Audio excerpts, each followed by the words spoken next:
I call to order this regular meeting of the Monument Town Council, Monday, April 6th. Please rise for the pledge. Pledge allegiance to the flag of the United States of America and to the republic for which it stands, one nation, under God, indivisible, with liberty and justice for all.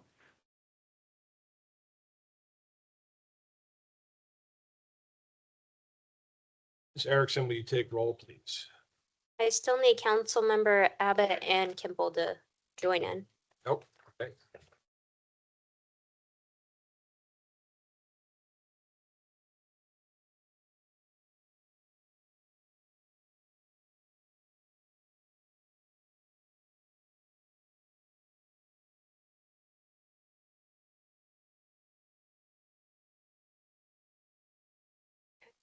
Mayor LaKind, Here.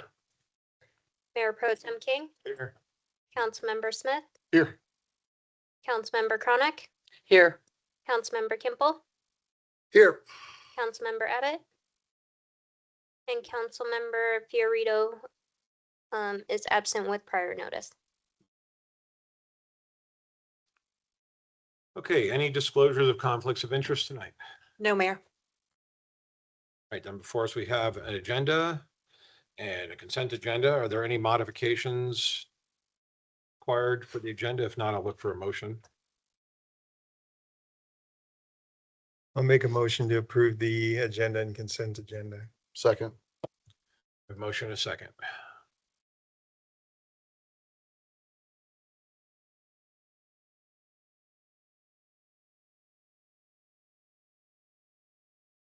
Okay, we are, this is, I think, our second time that went through. Okay. I assume that passed. All right. This is our first or second time doing the public comments? First time. So we have moved our public comments to the beginning of the meeting. And if you've looked at our agenda tonight, it's a really good use of that for that purpose.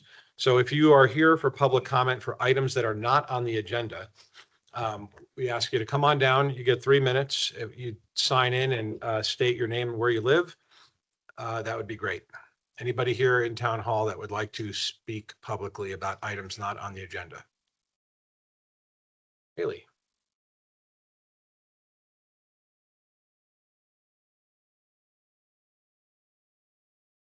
Good evening, council members. Haley Chapin from Tri-Lakes Cares. Just wanted to give you a happy update about the Taste of Tri-Lakes Cares coming up. We have over 400 attendees expected. We only have less than 50 tickets left for purchase. So we're doing really well on folks attending the event. I thought I'd give a shout out to some of the restaurants that are participating, many of those being part of business owners in the town of Monument. So on the lineup so far, we have commitments from Arlene's Beans, Wing Daddy Food Truck, Uva Wine Bar, Taste of Life, Natural Food Market, Dickie's Barbecue, Black Forest Deli, Axe Sauce and Sausages, Local Landing, I Heart Mac and Cheese, Monument Pies and Grinders, Jarrito Loco, 3 Farm Girls, and Ent. And you're wondering why Ent? Well, believe it or not, the Ent building at Interquest has a very fabulous cafeteria. And they also participate in some of these food-related events. And since Ent is one of our supporters of the work that we do in the town, they are having their chef participate. So we have a food truck in the lineup. We have a bank in the lineup. And it's, I just want to let you know this is going to be a great event. We're looking forward to it. And thank you to obviously all the businesses that are participating, but just thought you might want to know about some of those, especially those that are in the town of Monument. Thank you. Could you mention again the date and time, location? Yes, thank you for the reminder. May 13th, which is a Wednesday, in the evening over at Spruce Mountain Ranch. All the details and the tickets are available on our website at trilakescares.org. We do expect to sell out. We have sold out in years past, and so we're pretty closely approaching that. And the event is a little over a month away, so definitely a hot event for our community, and we're happy. Thank you. Thank you. Ent's being renamed to Wings, so being that it's wings, they're probably just gonna serve chicken wings, right? Right. Anybody else in town hall? Will, anybody online? I see no hands raised, Mayor. Okay. Then we will move on from public comment. And first up, we have an oath of office or two. Chief Regan just flew in for this. Thank you for flying in.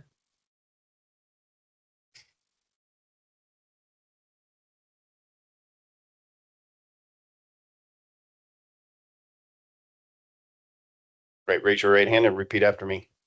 I state your name, I, Beacon Lite Rd, do solemnly swear do solemnly swear that I will support and bear that I will support and bear true faith and allegiance true faith and allegiance to the Constitution and laws to the Constitution and laws of the United States of America of the United States of America and the state of Colorado, and the state of Colorado, and to the ordinances of the town of Monument, and to the ordinances of the town of Monument, and that I will defend and protect the lives, that I will defend and protect the lives, safety, and property safety, and property of the people of Monument, and that I will faithfully and impartially discharge that I will faithfully and impartially discharge the duties of the office of peace officer, the duties of the office of peace officer, the duties of the office of police lieutenant, the duties of the office of police lieutenant, according to the best of my ability. according to the best of my ability, So help me God. so help me God. Congratulations. You guys have people that are going to pin on your badges?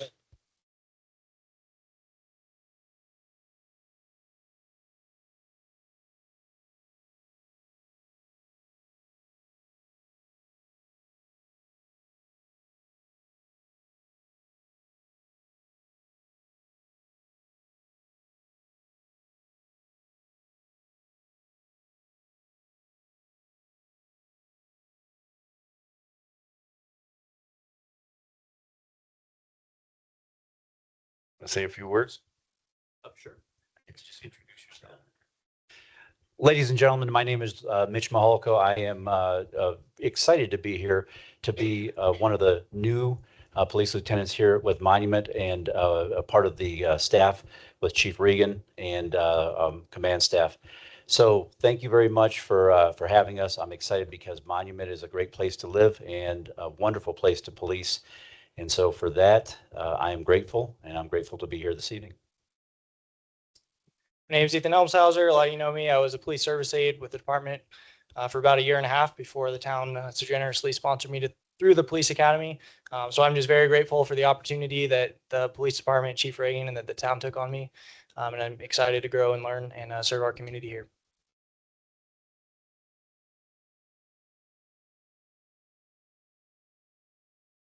Thank you.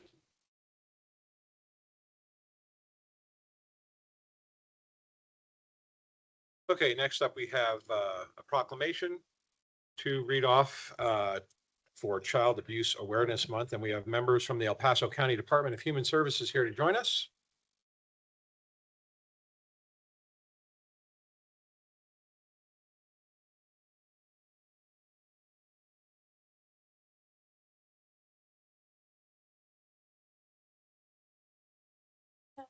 Hi. Hi, good evening. My name is Jessica Hardwick, and I am a Children, Youth, and Family Services Manager for El Paso County Department of Human Services. And with me tonight is Holly McCoy, one of our assistant managers. So I have some comments I can read now or after the proclamation. Go ahead and make them now if you want. Wonderful. So thank you, council members, for this opportunity. April is an opportunity to reflect on the role each of us has in protecting children and supporting families. Keeping children safe is fundamental to a healthy, resilient community. In 2025, there were 24,462 calls to the Child Abuse and Neglect Reporting Hotline for concerns involving children in El Paso County. Not every call led to an open case, and that is okay. Many of those calls helped connect families to needed resources, support, and services. Callers are not expected to determine whether abuse or neglect has occurred. A concern for a child is enough. Each report adds valuable information that helps caseworkers better understand a family's situation and respond appropriately. The staff of El Paso County Department of Human Services remain committed to the safety, permanency, and well-being of every child we serve. This work is strengthened by the collaboration of our community partners and the ongoing engagement of our residents. Throughout April, blue and silver pinwheels are a visible symbol of hope and a reminder of our shared responsibility to protect children. Thank you for your continued commitment to preventing child abuse and neglect.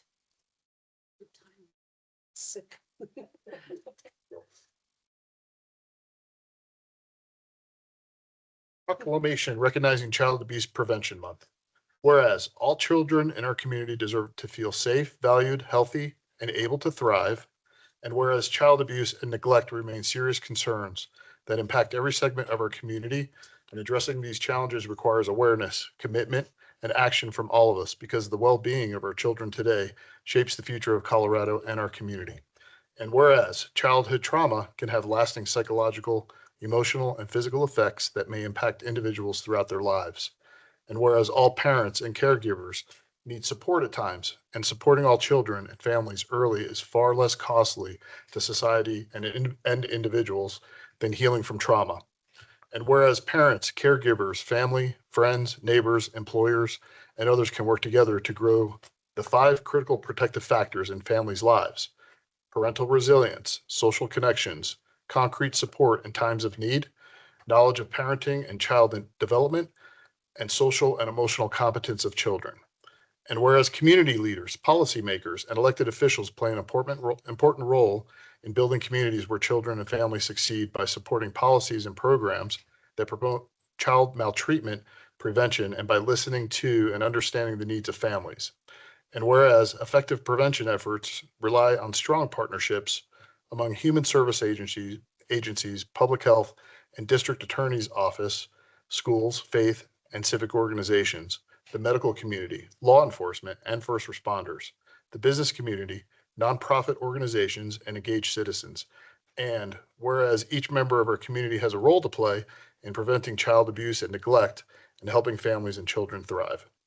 Now, therefore, the Monument Town Council hereby proclaims April as Child Abuse Prevention Month. No matter where we live, we each have a role to play in protecting children, strengthening families, and ensuring our community is a place where all children can thrive. Proclaim this 6th day of August, 2026. I said April, didn't I? Was I August? Oh, proclaim the 6th day of April, 2026. Pardon me.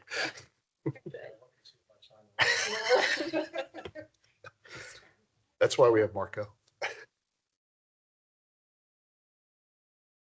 No, Marco was here.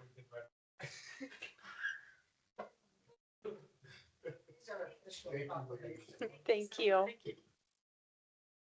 Thank you very much. All right, first up, for our land use applications tonight, we all public hearings.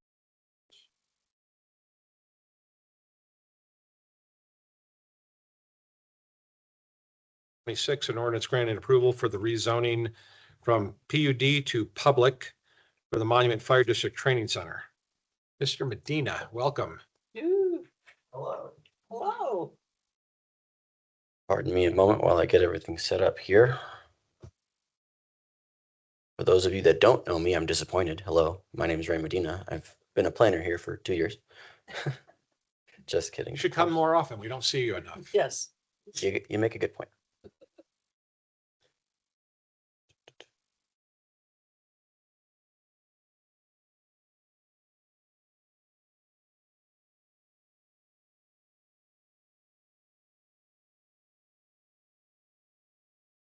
Almost there. Okay, wonderful. So again, hello, my name is Ray Medina. I'm a planner here with the town. Good to see you guys all this evening. I'm here to present to you the ordinance and resolution approving, hopefully, the Monument Fire District Training Center, final plat and rezoning.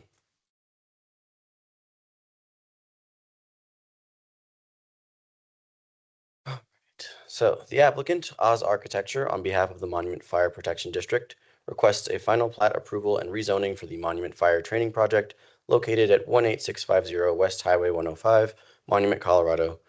The proposal involves an expansion of the existing fire department facility, including construction of a 11,040 square foot classroom and garage building, a training tower, and a future training area. Each request will be considered separately based on relevant review criteria and forwarded to Town Council here tonight for consideration with recommendation from Planning Commission.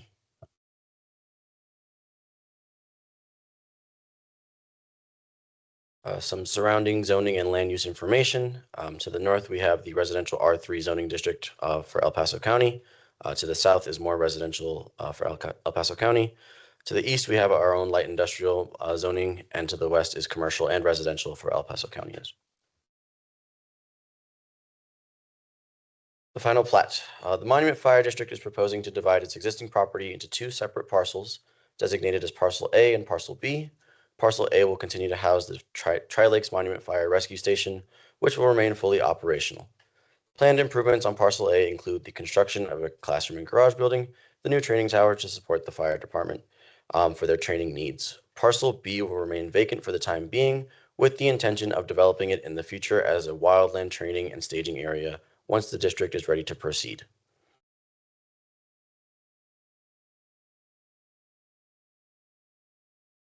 Moving forward to the site plan. Planned improvements on Parcel A include, my apologies.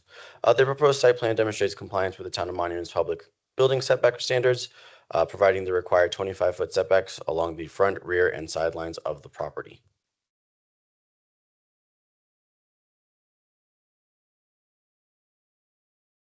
Architecture. The fire station's architecture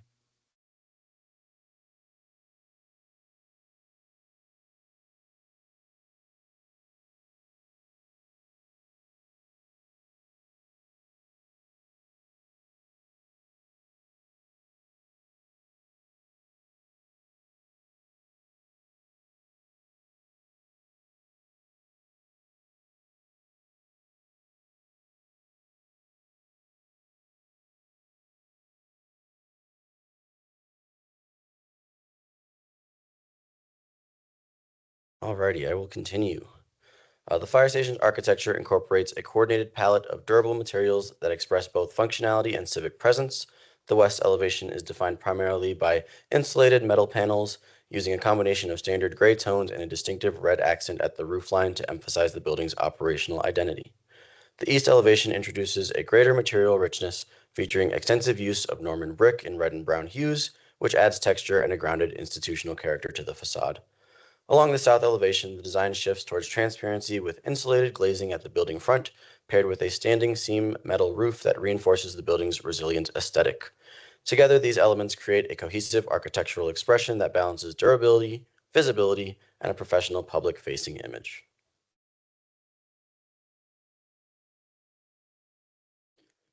Landscaping. Within interior parking areas, the plan incorporates a mix of deciduous trees, ornamental species, shrubs, and grasses selected directly from the Town of Monument's approved landscaping palette. Additional landscaping is concentrated at the driveway entrances, where enhanced plantings frame the access points and improve sightlines into and out of the property. Moving forward to staff stormwater and traffic analysis. Stormwater based on the submitted hydrologic and hydraulic analysis, the proposed drainage system adequately mitigates runoff generated by the development and reduces downstream impacts relative to existing conditions. The analysis does not include future development of Parcel B. Additional drainage evaluation will be required at the time of Parcel B's development. Based on the current data and analysis included in the applicant's October 2025 report and review of the drainage report completed by the town engineer, IMEG, town staff concurs with this assessment. For traffic analysis, the proposed Monument Fire District training facility is expected to generate low traffic volumes, and the analysis concludes that no roadway improvements are required. The combined daily trips from the existing Station 1 and the new classroom/training uses are estimated at approximately 55 vehicles per day, well below the 100 vehicle threshold that would trigger a full traffic impact study. Peak hour activity remains limited, the most trips associated with shift changes and periodic classroom use. Again, based on current data and analysis included in the applicant's October 2025 report and review of the traffic analysis letter completed by the town engineer, IMEG, town staff concurs with this assessment. Findings of fact, after reviewing the Monument Fire District subdivision final plat and following the finding of fact have been made, the request has met the applicable criteria for section 1802-260C of the Land Development Code. Similarly, with the site plan, the request had met applicable identity criteria in 1803-140D. And before you, you have suggested motions of actions for the ordinance granting approval of the rezoning from planned unit development to public, as well as the resolution granting approval for the fire district's final plat. Thank you. That concludes my presentation.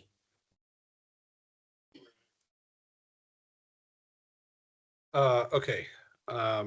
Obviously, these will be voted on separately, but before we get to any of that, is there any comments or questions from the council? Yeah, I have one or two. Okay, so this is going from a PUD to a public zoning. So we're voting on, just so we're clear here, we're voting on the rezoning on this first motion and then the plat for the second motion. That is correct. And then going from a PUD to public zoning, we won't see this anymore. So in other words, the building design and everything else that would be administrative at that point. Is that correct? That is correct. The site plan is administrative. Okay. Because I just want to mention that in my opinion, and I know others will disagree, but in my opinion, we're getting real close to the maximum square footage for metal buildings with this. So since it's not coming back, I just want everybody to keep that in mind. Understood. Thank you. Okay. Any other comments or questions? Yeah, one question, or actually two.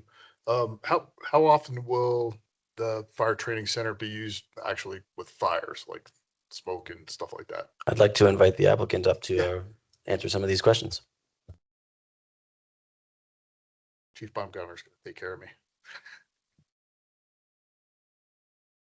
Hi, good evening. Jamie Baumgartner, Division Chief of Monument Fire. So to answer your question, could you restate one more time? I want to make sure I understand everything. How often can we expect to have like a live fire there, an active fire? We actually do live fire training, to your point, actually smoke and fire, generally about once a year, 1 quarter out of the year. The question came up and I would say it's no more than 3 times out of that year. So if you think the year's in 4 quarters, it would be 3 times in one of those quarters. And interesting enough, the question did come up about the fire. Normally we'll create that little, we call it a craft, almost a little fire in the corner, and it burns for about 4 to 5 minutes before the crew's in to put it out. So we don't get a rip roaring fire burning in there for sure. Awesome. That's I really want to get on the record. I'm kind of familiar with what you're doing, but thank you, sir. And then what type of fuel do you use when you do have those live fires? We can use multiple types of fuel, mainly if it's a class A, which is what we call wood and that sort of stuff. It's really like pallets and straw. That's about it. We are extremely limited per our regulations on what we can burn. And we can use propane if we chose to use that as well. But again, that's extremely regulated, what we can and can't burn. Awesome. Thank you, Chief. No JP5. No JP5, yeah. Smells good. Do you foresee other fire units from other municipalities coming up to use this training compound or doing like a co-training? I do. And the reason I do that is in training, it's kind of like anything you've ever been in. You want to train for the real scenario, and you don't want the first time you've trained together, worked together, be for the real scenario. So we do anticipate bringing our partners in, whether that's Palmer Lake, Black Forest, Larkspur, Air Force Academy, joint trainings, to where we can do those things together. So when there is an actual fire, it's not our first time doing that together. So I do see that. And then the other part of that is, and that's just for like when you're talking fires, we want to do other stuff and bring them in. So we do it every month now. We train with our partners, Black Forest and Palmer Lake and those agencies. And so we want to bring them in and be able to bring them to our side and do some training in that perspective as well. But yes, we do anticipate bringing in other agencies. Monument PD, we do joint trainings with them and several other agencies. So yes, we do. Okay, thanks. So you anticipate doing more than just fires in terms of training at the center, correct? Oh, absolutely. I mean, it will be used way more for other type. Now they're going to be fire related, like they're throwing ladders, and we're going to have a door prop simulator where they force doors open and that sort of stuff. And there'll be medical training occurring there and stuff. But as far as live fire is a really small portion of what we'll use this center for. For a lot of other things. Thank you. One other question for Ray. When this came before the planning commission, there was a dissenting vote. Was there any rationale behind that? I was kind of curious why someone would vote no from the planning commission. I don't, not sure the best way to answer that kind of question. I think one of the planning commissioners was just really wanted to show the planning commission's dedication to hearing and understanding the concerns of the citizens that came in to discuss the project, and wanted to make sure that they were aware that they were seriously considering all of the feedback that they were hearing. It's a good explanation. Thank you. I have one more for you. We get to see it like every 2 to 3 years, so. That's right. It's all good. Got to make it count. Hey, on your, great design of the facility, and I was reading through the landscape notes, just a couple of questions. It says that no tree shall be planted within 3 feet of a fire hydrant, or should it not be further away so we don't, the roots don't eventually puncture or cause any problems with the newly designed? Of course. In the existing landscape plans, there are no trees that are that close to the proposed fire hydrants or existing fire hydrants. That's more of a definition for code requirements, but as proposed, there are no trees that will be anywhere near that location. Okay, number 22 says no trees or shrubs shall be planted within 3 feet of a fire hydrant. And then also you're talking about mulch and some other things. Is this landscape design following the new code that we just adopted? The fire code?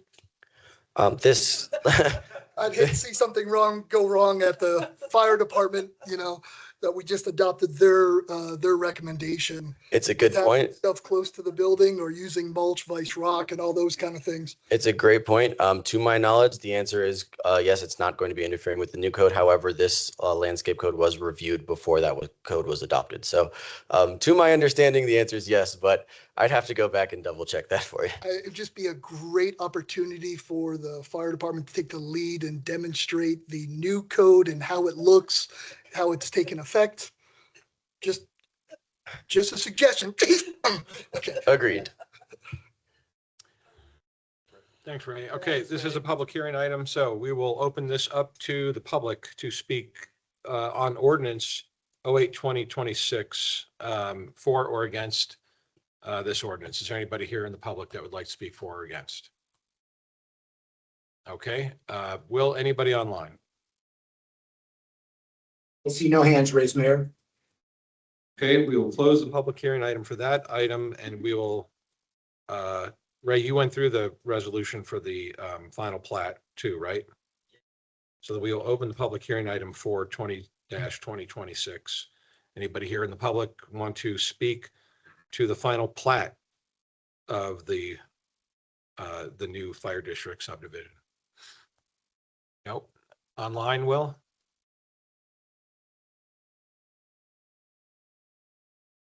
I see no hands raised, Mayor. All right, so we will close public hearing item, bring it back for final discussion amongst the council. If not, we will vote look for a motion to vote for or against the ordinance and the resolution. Any other comments, questions? No, I'll make a motion. Make a motion to approve ordinance number 08-2026, an ordinance granting approval of the rezoning from planned unit development to public for the Monument Fire District Training Center located at 18650 West Highway 105. Second. Motion and a second, Ms. Erickson.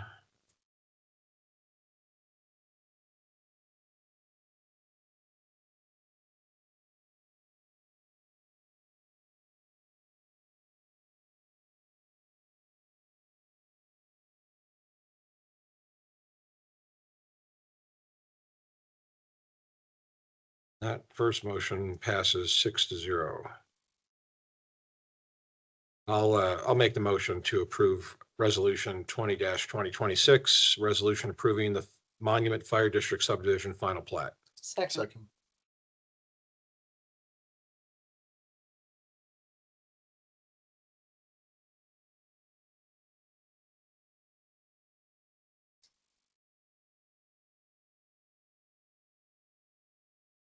And that motion passes 6-0. Looks like you can start proceeding. I was going to add a condition about Dalmatians, but I'll just tell you them. You got to get one someplace. Yeah, a puppy. Yeah, some Clydesdales. Ooh. Start off with Clydesdales. Dalmatian, then the Clydesdales.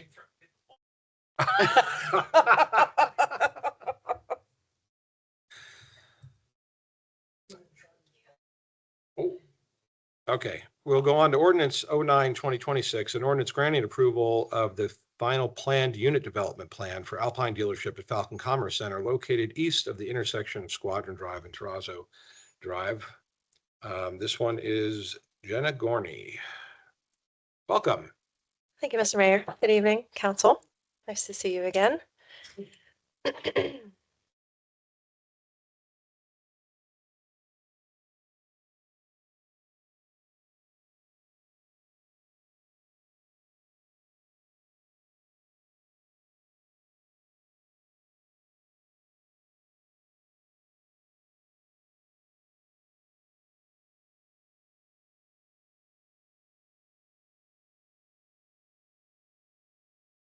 So Jenna Gorney, Senior Planner in the Planning Department. I believe everyone has met me.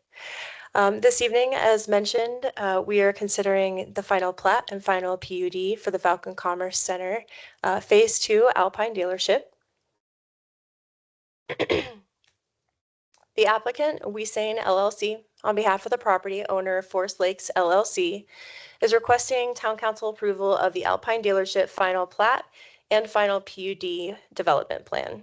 The subject property consists of approximately 12.5 acres and is located within Phase 2 of the Falcon Commerce Center. It's located south of the Pilot Travel Center and near the southwest corner of Terrazzo Drive and West Baptist Road. The property is zoned planned unit development pursuant to the approved Falcon Commerce Center Phase 2 preliminary PUD.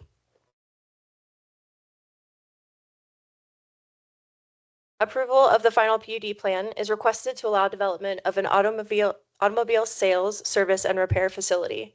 Concurrently, approval of the final plat is requested to subdivide the northern 12.5 acres of Area B within Phase 2 of the Falcon Commerce Center, as seen highlighted and in each of the right side images there on the slide for you.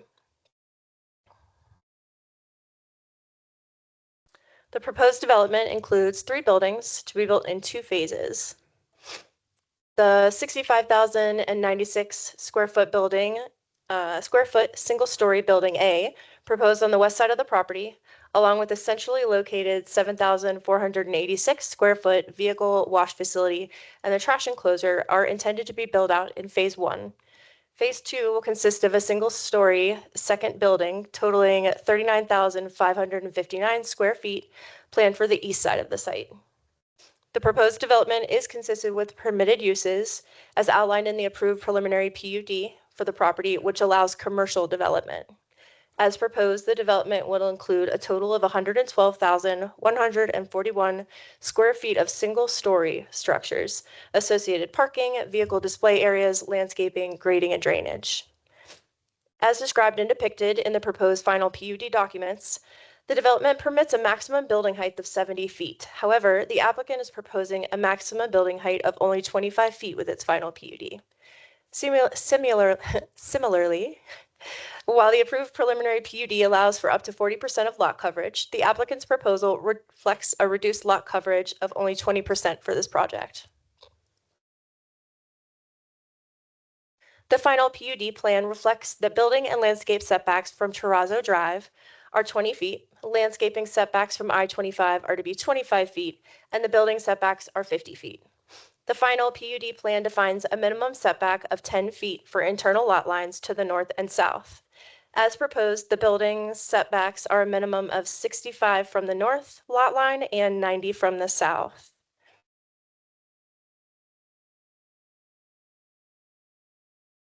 Apologies, one moment.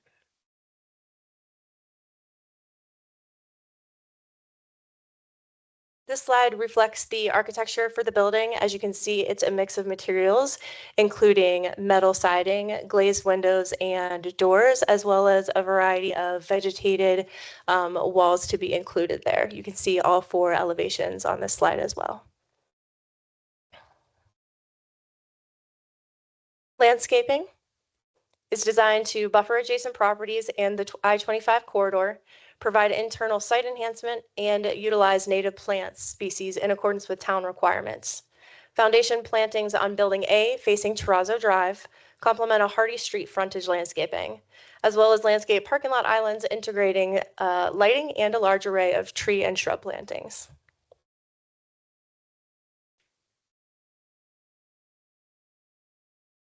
The site provides parking in excess of the minimum standards, including designated vehicle display areas. This evening's suggested motions include a recommended condition for this evening that includes appropriate surface treatment for this area of parking in the southeast corner of the property, as well as a limited number of vehicles that can be stored in that area. So we can discuss that a little bit later. Regarding traffic, the traffic analysis demonstrates that the proposed development will not adversely affect the proposed surrounding roadway network and remains consistent with the previously approved impact studies. Stormwater facilities are designated and designed to meet town and regional criteria and will adequately convey and treat runoff. The proposed use is consistent with permitted uses identified in the preliminary PUD for Falcon Commerce Center, and they also align with the 2017 Town of Monument Comprehensive Plan, which identifies and designates the site as commercial center on the east and light industrial on the west.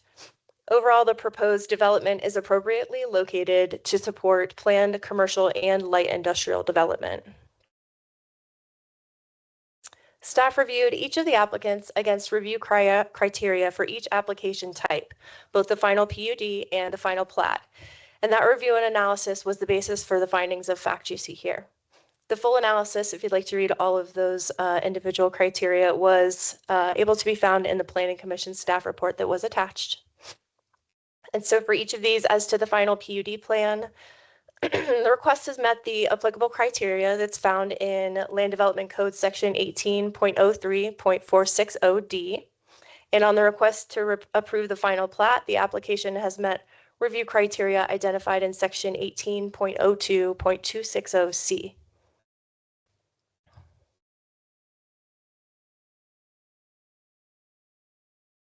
On March 11th, the Planning Commission held 2 public hearings, one for each of the applications. Discussions centered on the proposed development's potential impacts to traffic, stormwater, utilities, and overall site design. Commissioners discussed whether the traffic study accounted for future growth in Monument, and the applicant confirmed that it analyzed a 20-year development horizon. Stormwater management was a significant topic, and clarification that the runoff would flow beneath the site and into an existing regional retention pond to the south of the property. And concerns were also raised regarding pavement design and runoff within the Terrazzo right-of-way. Visual and corridor aesthetics were also discussed, including sighting, lighting, dark sky compliance, parking alignment, and the potential use of carports for hail protection. Water impacts were reviewed as well, noting that service would be provided by Forest Lakes Metro District. There was a note that water costs are increasing due to drought conditions, and confirmation that the applicant intends to use recycled water for the on-site car wash. Additional discussion included conversion of the soft surface trail on the east side of Terrazzo Drive from soft surface to concrete from the intersection of Squadron all the way down to the south property line of the development. That was included this evening also as a recommended condition of approval with the PUD plan. Additionally discussed was whether the project would set a precedence for more dealerships And staff confirmed that the use is consistent with the existing PUD and it wouldn't set an overall precedence for more car dealerships in Monument. So following the review, the commission voted 4-0 and forwarded a recommendation of approval for both the final plat and the final PUD plan. The final PUD plan recommendations for approval included 3. As mentioned, the first one was limiting the number of vehicles that could be stored in the ancillary vehicle storage area on the southeast portion of the site plan. That was limited to 13 vehicles as shown on the site plan. It also included a condition for the surface of that vehicle storage area to be of a hard surface and approved material. The second restriction was that the parking area pad for the future building 2 not be permitted to have parking in the interim. So vehicles could not be parked in that pad area in the interim. And number 3, as mentioned, the condition for the developer to construct the east side sidewalk with concrete as opposed to being soft surface.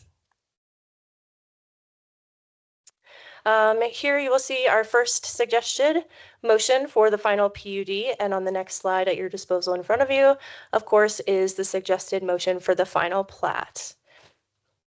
And that does conclude my presentation. If you have any questions. Will the For applicant me. be making a presentation? Yes, Brooke Swenson will be making one. Just to be clear, there's only 3 conditions, right? That's You correct. said 4. Oh, thank you. That's okay. You and I just both want to make tonight. sure. Questions for staff? Yeah, you said that the buildings are going to be how tall? 1 story, 25 feet max. And am I reading the design plans correctly? The lighting out in the parking lot, they're going to be 22 feet high? The pole lighting in the, can't say that I can speak to that directly. Maybe you can direct that to Brooks as he's presenting as well. Off the top of my mind, I'm not recalling. Apologies. Question about the car wash. In the PUD, permitted uses list automotive repair and service facilities. Is a car wash considered a service facility, or? I saw no specific use. Right, not being open to the public and being a use as part of the auto sales and service department, I wouldn't consider that a separate and distinct use, being it's not open to the public and it's of use to the actual auto sales facility.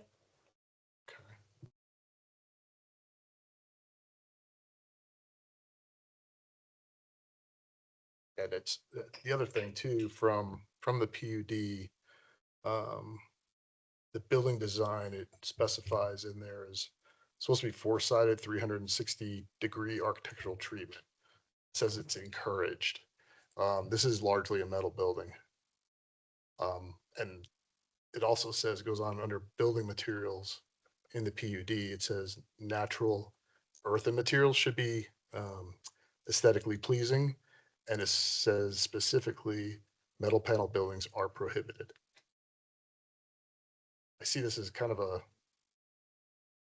metal building that doesn't align with the approved PUD. I'll let the applicant speak to the metal buildings being prohibited. As far as the mix of materials and natural materials, I see that there was some incorporation of that there, including the vegetated walls. Yeah. Understood? Yeah. Yes, maybe the applicants can speak to that a little bit more. Yeah, I'm gonna let Brooke field that. Okay, Brooke, thank you. you're welcome. Okay, so we'll have the applicant, they're going to do a presentation. Do we have their presentation in our packet? Because I think there's only one. We do, yes. We did receive a last minute amendment to that packet. So if there are slight technical difficulties, please bear with IT on that. Thank you.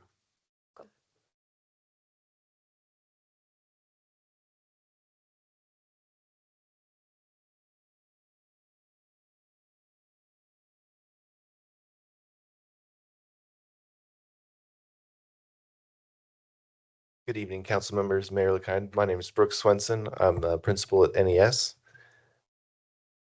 And I'm here to present on behalf of the applicant West Nye Architecture and the Alpine Auto Group. And As soon as we get the slide up, I'll introduce the rest of our team, or I can do that now.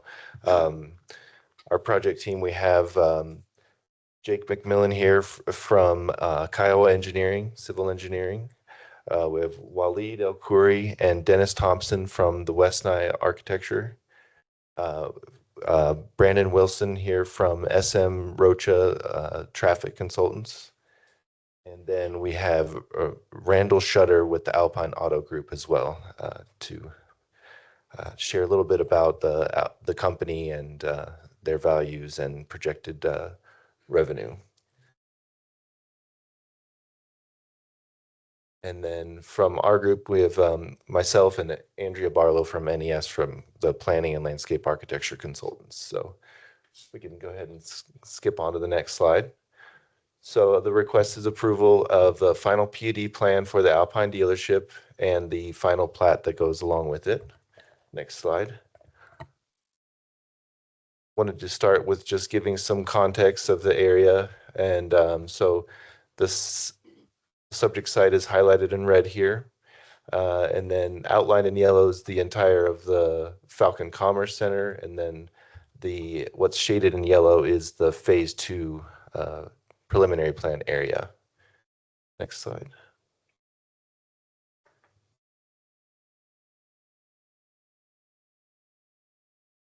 Okay. Just wanted to, I'm not going to read all of this, but this just gives an outline, a timeline of approvals for Falcon Commerce Center, kind of setting the stage to where we are today. This has been going back to August of 2022 when the initial zoning and sketch plan were approved. And I will go into some of these approvals in more detail. If you can go to the next slide. So this is the approved PD sketch plan. This is an area of 214 acres, and this presented a mix of uses, including civic, commercial, industrial, institutional, medical, office, open space, residential, warehouse, and distribution. And the Alpine site is part of the Area B, which is shown in blue here. Next slide. This shows the phase 2 preliminary plan, preliminary PUD plan. Again, Area B is shown in blue, kind of a grayish blue. It's the 41, almost 50, or almost 42 acre area, which was approved for civic, commercial, institutional, medical, and office use.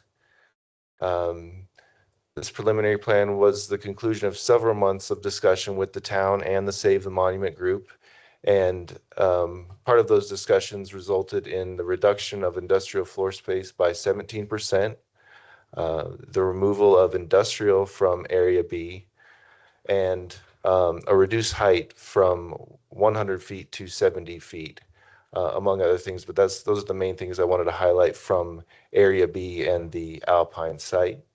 The approved preliminary PD plan was deemed to comply with the town's comprehensive plan and is now the governing planning document for Falcon Commerce Center. Next. Just wanted to highlight some of the infrastructure improvements to date. Initially, there was a $10 million investment in the water and sewer infrastructure put in place by Forest Lakes Metro District and funded by the developer in the mid-2000s. Filing 1, there was a $5 million of infrastructure project completed in October of 2021. This included 135 acres of mass grading north of the creek and a 9-acre full spectrum detention pond that's built to serve all of Falcon Commerce north of Jackson Creek. That was a question that came up during the Planning Commission, is the detention pond size to accommodate this development, and it is. Additionally, there was a $480,000 contribution, which was 80% of the cost for the future CDOT traffic signal at Baptist Road in Terrazzo. But that is now a roundabout. For filing 2, there was approximately 2,000 linear feet of the extension of Terrazzo Drive and the utilities associated with that. This was a cost of in the region of $4 million. And in filing 3, the Terrazzo Drive extension across Jackson Creek Parkway was completed, a total cost of 3.9 million. Next slide. And this is a recent aerial which shows the site in context with some of the existing buildings. So I think that's kind of helpful to see and gives you a sense of the scale of this site compared to some of the other buildings that have already been constructed. All right, next slide. Okay, so now to get into the site plan specifics. As Jenna mentioned, this will be a phased development. So what we're showing here is the initial phase. So grading and utilities will be put in for the entire build out. And then the phase 2 area will be revegetated until phase 2 happens. Phase A includes the proposed building A, which is 65,096 square feet. This will be for automotive sales, service, and repair. There's a car wash proposed. And as Jen also mentioned, it will recycle water and not use the spot-free rinse, which is more uses a lot more water. 574 parking spaces will be installed in the initial phase. There are 2 access points onto Terrazzo Drive.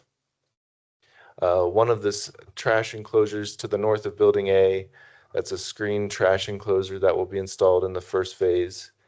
And all of the landscaping around the perimeter will be installed in the initial phase as well. Let's see. I think that covers it for this. If you go to the next slide. Next. Okay, yep. So this shows the full build out. So with the additional of building B, this will require a PUD plan amendment for the future building B. None of the elevations that were included were for building B. So that will need to be included with that PUD amendment. With this phase, an additional 105 parking spaces will be added for a total of 679 parking spaces. There will be a second screen trash enclosure added. And as I mentioned, yes, there will be a amendment so that you'll have a chance to review this future building. Next. Okay, so just wanted to highlight here some of what was permitted in the phase 2 preliminary plan versus what is proposed with this final PUD plan. So the site is allowed for 70 feet. This building is only 25 feet tall. For setbacks, a 50-foot setback is what was required, and we're 191 feet back from I-25. From Terrazzo Drive, we're required to have a 20-foot setback. This is a 187-foot setback. And the internal setback between buildings is 56 feet. Lot coverage, we're allowed to have 40% lot coverage, and we're only at 20%. And just for clarification, that is just the building coverage. That was another question that came up during the Planning Commission hearing. So, next slide. Okay, so this is the rendering of the main entrance of the building. So this is the south side of the building. So a lot of nice glass and display space for the vehicles. This is a kind of a brand new marketing package from GMC. So next, and then what you can see here is the, oh, sorry, can you go back? The main entrance and also the service entrances as well. So to go get your car serviced. Next. Okay, this is the elevations that were included in the final PUD of Building A. So The proposed materials are consistent with the colors, and this has been through the Falcon Commerce Design Review Board, and they are fine with the colors, and we worked closely with the Design Review Board to add some articulation to the building and break up the mass. The colors are earth tone, some light grays and whites. Next slide. And then as you can see here, we've introduced some vegetative panels on the west elevation. So this is, as you're coming in from Terrazzo, this is the side you'd see with those vegetated panels. And then the east elevation is what you would see from the interstate. Next. We have provided some images of what this metal material looks like. You know, I think that when you see the elevations by themselves, it's kind of hard to imagine. But it doesn't look like a metal like tough shed or something. It's a nice material, and we have some of the material samples here that we can provide as well, if you'd like to see those. Next. There is a proposed pylon sign. So I know that this is something that there was some discussion about. This is the location highlighted in red for the pylon sign, and it is consistent with the branding for the franchise, and yeah, it's kind of they kind of think of all this stuff together, architecture, branding. It's not just you know, piecemealed. It's very intentional. We actually made an initial submittal under the old branding that they did, and then through the the project went on hold for about a year as they rolled out this new branding aesthetic. Next. So the photometric plan was included with our final PUD, showing that we are consistent with the town's guidelines and dark sky compliant. These show the fixtures, which are used throughout the Falcon Commerce Center. They're an LED full cutoff fixture with no light emitted above the horizontal plane. And then there's no bleed of light into the adjacent properties. Next.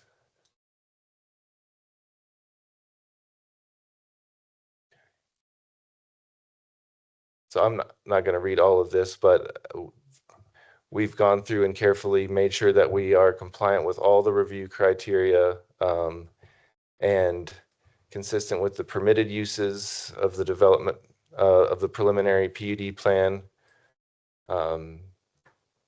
There's adequate access to the site. The parks and open spaces were accommodated and added, not through this development plan, but through the larger phase 2 preliminary plan. This encourages a variety of uses. It's not just industrial now that there's a commercial use added to this as well. The landscaping is all xeric compliant with the guidelines for Falcon Commerce Center, all kind of native and or adapted plant species that are chosen from the town's recommended plant list. There's more than adequate off-street parking, and the dealership fits within the planned mix of industrial and commercial land uses and associated roadway and utility infrastructure. Next. All right, I'm going to hand it off to Randall Shutter with the Alpine Automotive Group, and he's going to share a little bit more about Alpine.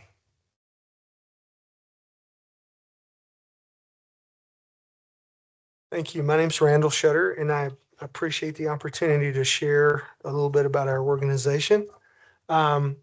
In 2025, our Littleton location, GMC Buick, produced a little over $200 million in sales. That's parts, service, new cars.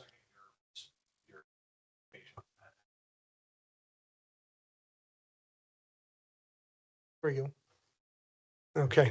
That was new vehicle, used vehicle parts and service. We also have a location in Colorado Springs, our Alpine South location, generated $127 million in total revenue.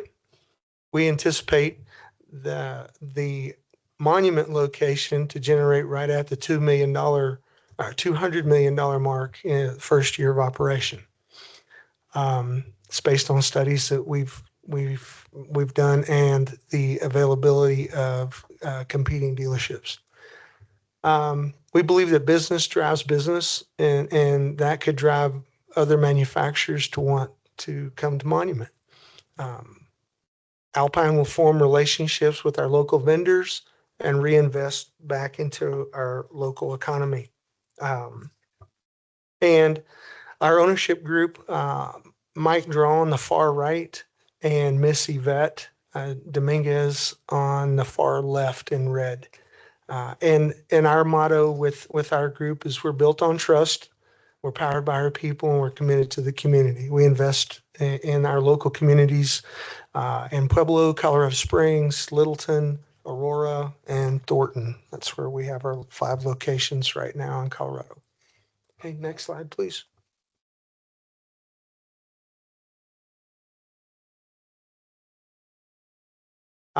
We will initially, for phase 1, provide between 125 and 150 jobs, which will be ranging from entry level to management positions.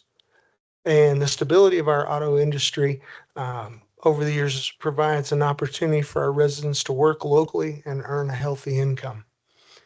Alpine GMC will partner with local schools to offer internships and career mentoring opportunities for students that are interested in the automotive field.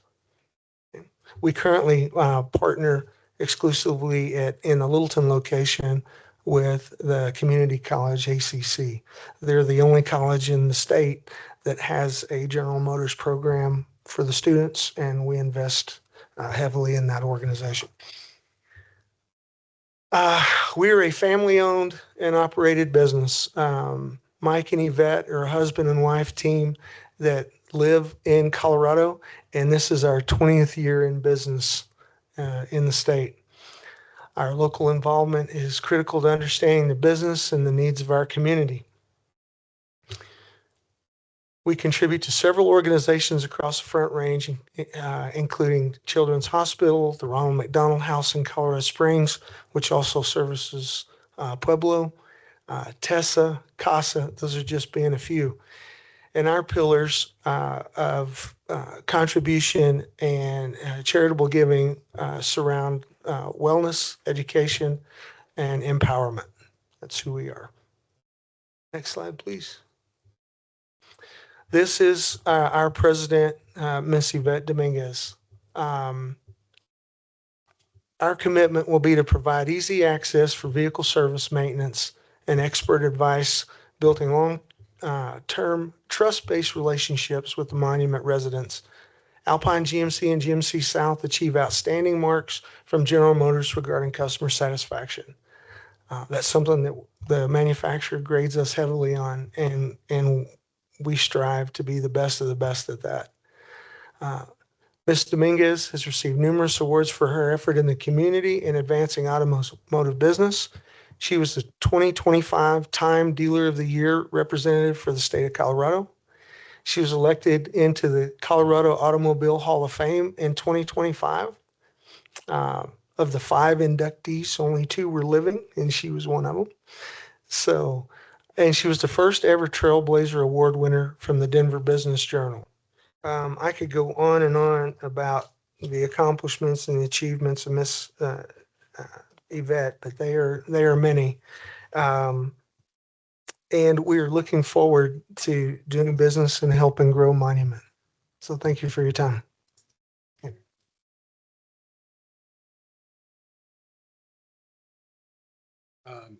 Okay, I think that's all the presentation, right?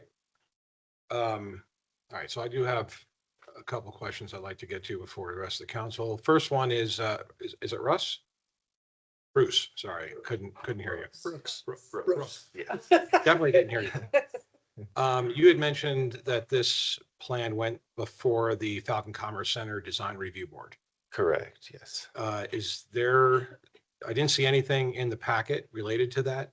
Is there a formal submission that went before them that gets put in writing with their signatures and things of that nature? Or is this more of a verbal, yeah, this is fine and you can proceed? Or Yeah, it's a formal submittal that we do independently of the town's process, but we submitted to them and they provided comments. So we had some back and forth with them before we even submitted to the town. And we have Tom Blunk with the FCC Review Board is also online, who can probably chime in if you have any questions for the Design Review Board.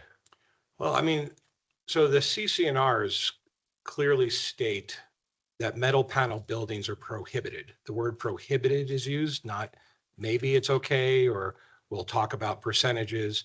Metal panel buildings are prohibited. And by all accounts, this is well over 50% metal panel buildings. So in the district's own rule set, I'm sort of curious as to how the design review board came to a decision on allowing it when it violates their prohibition, and why we're not privy to how that conversation went down as part of the packet. The other thing I want to touch on before you provide an answer is about the signs that were presented in the packet. Don't have a problem with the monument sign, so long as it remains under 8 feet. I don't have a problem with any of the wayfinding signs, but the pylon sign for me is a hard no-go. It doesn't meet our code. According to 1D, in that code, only one pylon sign is permitted as part of the commercial project when there's multiple lots or buildings or multiple tenants involved. This project clearly has multiple tenants. There is already an existing pylon sign on the property that can accommodate the logos and branding of Alpine. So that's my stuff. I'm sure other council members are have seen. Add real quick, I know Mayor Pro Tem wants to say something, but I think the design looks fantastic, right? The problem I think is just to reiterate what the mayor just said is the rules. It's your own rules. It's the PUD's rules. So in the design standards, the CCNRs, it prohibits it, and also in the filed PUD, it's prohibited. So regardless of how great it looks, it says metal frame or metal panel buildings are prohibited. It talks about metal accents, awnings, etc. Those are allowed, subject to design review board approval, as to what the mayor said. So that's Right. Why are we breaking the rules? Okay. Thank you. I just kind of wanted to get a little clarity to see if I might be able to lend a little bit of assistance. By chance, are you looking at about page 34 in that design guideline document?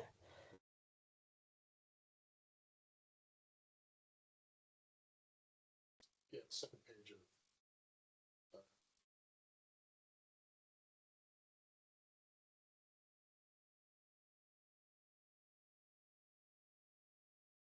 It's the filed PUD. Okay. I was looking for it as well to see if I could assist the conversation. The two places that I was looking is the town's code references to industrial uses, as well as their design guideline document that was amended in 2021 that discusses that prohibition of metal buildings for industrial uses as well. But I may not have seen what you were looking for because I was looking for it while you were discussing. Oh, specifically, I'll tell you what it says. Thank you. Building materials.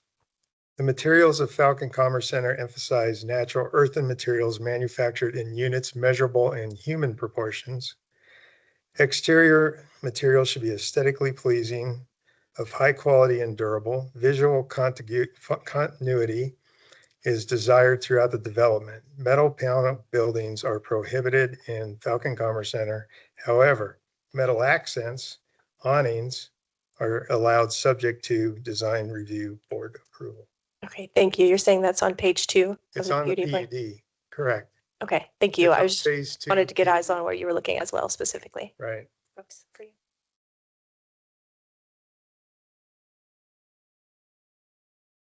Pauline, do you want? And I don't know if Tom Blunk is available online and could chime in at all on this.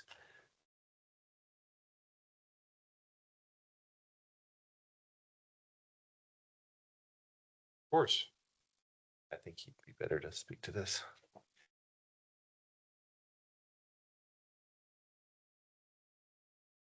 Mr. Blanc, anytime your mic is off mute and you want to speak up. Hey, can everybody hear me? Everybody hear me? Hello? Can everybody hear me? There you go. Yes. Okay. Yeah, so the design guidelines, which are allowed by the CCNRs, just for history, when we develop a park, we want to put standards in place as best we can, and yet leave some flexibility because 220-acre park, things are going to be different, right? But what we're really trying to do is maintain values for users that go into the building. Some of those users are going to own their own building, and so we try to preclude buildings that we think will, not add great value to the building. There is a thing in the industry which is really driven more by industrial, and the comment in our design guidelines, which is what the preliminary PUD tried to mimic, we're really driven towards these industrial buildings, which are oftentimes referred to as Morton buildings with a capital M or Butler buildings with a capital B, where they're all metal panel and they look like a kind of a cheap metal barn. That's what we were trying to avoid, not necessarily a building that has metal components to it, even if it was up to, as I think the mayor said, 50% or greater even level. So we worked with Alpine Auto as they submitted multiple designs throughout the process. I think it's been a lengthy process because they were held up by Buick GMC at a national level as the final designs were done. And so we reviewed all those designs, and we were comfortable with the look of the building, particularly from the Terrazzo side, drive side entrance, which is where we were most visible going to see the building. We were comfortable with them introducing a different material and metal panel, a third of the way as you go north of the building along that side, because it helps to break up the mass. And they also varied the roof heights. And we had some comments, as Brooks referred to, and as a reply to one of those comments, they added the vegetated panels to also break up the massing a little bit further. So that's what was driving the language in the design guidelines, which are part of the CCNR recorded documents, which are to protect the investors in the park. And that's the language that kind of got mimicked in the preliminary PUD. Maybe we should have put an IE Butler building or Morton building, but that's what we were trying to prevent, not something like what we're seeing here, which is why the design review board approved the design that you are looking at. I'd also add that I did go look at some Buick GMC buildings here in the Chicago area that are newer and had no problem with them in person. It's always nice to see things in person. Okay, thank you for the explanation. I appreciate it. Does the applicant want to discuss the signage, though? Those are sort of hard-pressed rules within our sign code, so.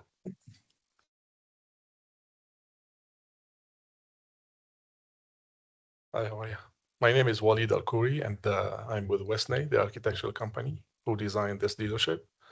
On the sign, we will forced by GMC to use that type of sign. The previous one, we had one column and the sign on top. It's a square, and we have Buick, GMC, and Alpine. And now this is the last design we got from them like a month ago. And we submitted that new one. It comes with the franchise. We have to design the building, and it comes with the sign package. We didn't choose to put a pylon sign in front of the highway. And we stayed, they have 75 feet signs and they have 100 feet signs. We stayed with the limit, like the other sign, 35 feet. Now we can go lower, up to 24 feet. That's the second level we have. But we really try to stay with the commercial center. We didn't go above that. Now we can take the monument sign out, but this is the one we cannot fight with the GMC to take it out.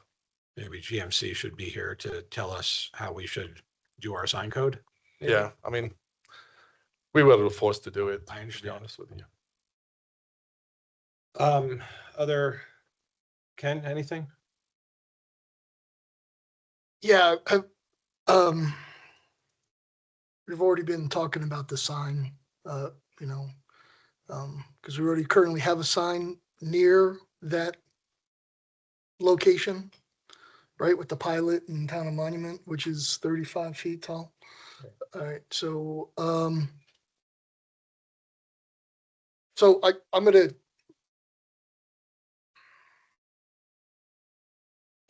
I understand that this building is a new design, right? Brooks, I thought you said that. Would you say like, because I've been down to the Alpine Buick South and it's just small. Would you say like the Littleton Buick GMC or the Loveland Buick GMC, is that the standard design plan? That building, the way they are? Because I've been to both, and now I'm trying to envision this one on how this is. Yeah, this is the new one we're doing right now. It's totally new design. It's adopted by Buick GMC or General Motors. The one you've been in, we designed it also. It was the previous version. It's totally completely different. We have a lot of glass at the front, and we're not using the metal building like for the full building. Only we're using in the service area, and these are the panels we're using, insulated panels. But it's totally different than the previous design. Okay. And then you have phase one, that's going to be a sale and service, right? And then, so what is building number two, the phase two? What is that envisioned to be? Another sales building and service building, or? Another brand, but we don't know what kind of brand we're gonna get. It's gonna be local. It might be Chevy, it might be another brand. Okay. But we don't know yet. Okay. They Thank have you. to. Yeah, no, just thank you for clarifying that. Can I add on to that? And So I was under the impression that Buick was going to be in one building and GMC was going to be another. Is this the first building will be combo Buick? Yes, that's how GMC? their concept. Okay, and so the second building would still be owned by Alpine, Yes. and you would be servicing some other brand inside the General Motors, or it could be outside? Let's say Buick GMC, we can service Buick GMC, and if they have used car, they will service them. In the other building, let's say is gonna be Chevy, they will service Chevy and used cars, whatever they sell. But it would stay in the General Motors brand? Yes. You wouldn't be going with BMW or Audi or? We don't know. You don't know? Yeah, we don't know. It might be something different. Okay. So I noticed that you had two entrances. Even if we can pull up the site plan on Brooks's presentation, you had two entrances off of Trezo Drive, right? Yep. So my question is this: how often are trucks going to be delivering new? How often do you envision trucks delivering new vehicles? For that kind of operational question, I might need to ask Randall for assistance on that one. Okay. It was one of the earlier ones, one of the earlier site Right. that showed the entire site plan. It was a staff report. No, it was in this one, right? There. Stop right there. There, Yep. there. Here we go. Yes, it works. Thank you. In regards to deliveries, obviously it's based on volume in the type of business that we're running out of there. Currently in Littleton, we receive daily deliveries and then sometimes we go days without a delivery. It Yeah, just, so I'll share you my concern. And it's based off of my experience going down to Alpine Buick GMC down in Motor City Drive. Motor City Drive. Yes. They all the trucks park in the middle lane on that roadway because there is no room to maneuver inside the dealerships, which Correct. creates a very bad traffic flow and a hazard.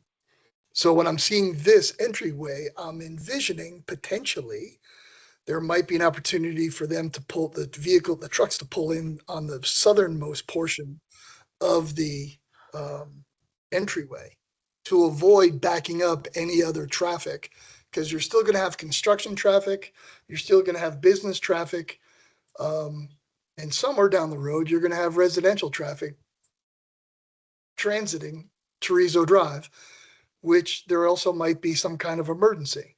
Yes, sir. So I'm trying to avoid or trying to get some kind of commitment from you all that you are going to not block and park in the middle of Chorizo Drive to deliver vehicles, which it's a timely operation. That is never ideal. I agreed. I don't believe there was quite the thought that went into the planning of Motor City Drive. Because I don't think, I also don't think Chorizo Drive is wide enough to accommodate that. Correct.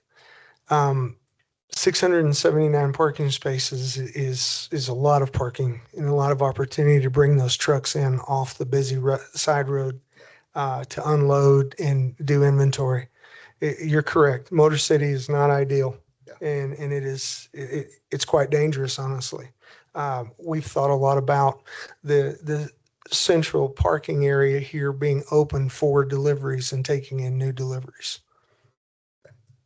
Yeah, because I take my vehicle down south right now, and it's Yes, not bad. It's not good. It's difficult. Yeah. And we talked about that. You guys mentioned the lighting, the 22-foot dark sky lighting. Do you envision having all lighting on when operations are closed for the evening? No, sir. We actually have the opportunity to dim those lights and actually eliminate certain segments. Okay. Great. Yeah. Some of those are some of those like motion activated too.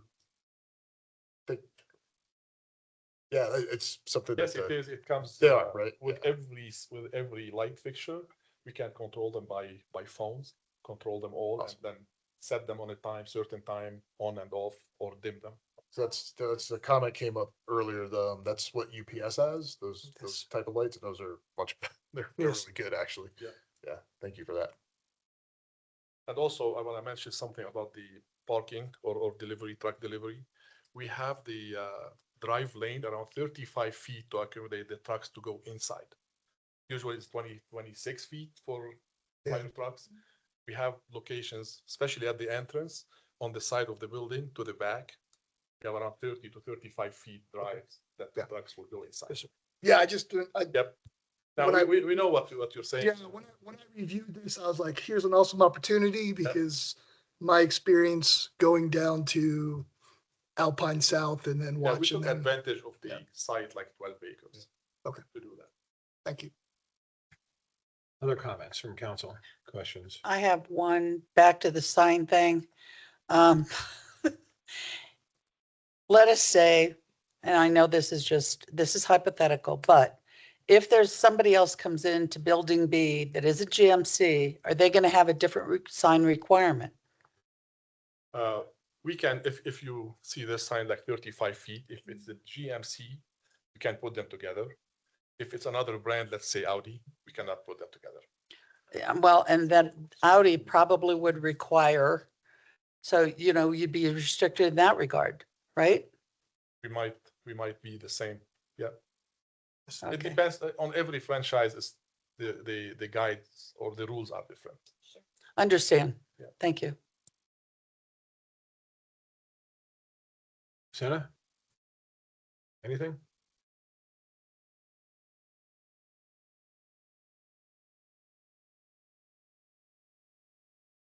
Chad said, it's not bad design. We have to stay within guidelines. And, or this was just a thought, I talked to Mr. Blanc about it. I was not thrilled with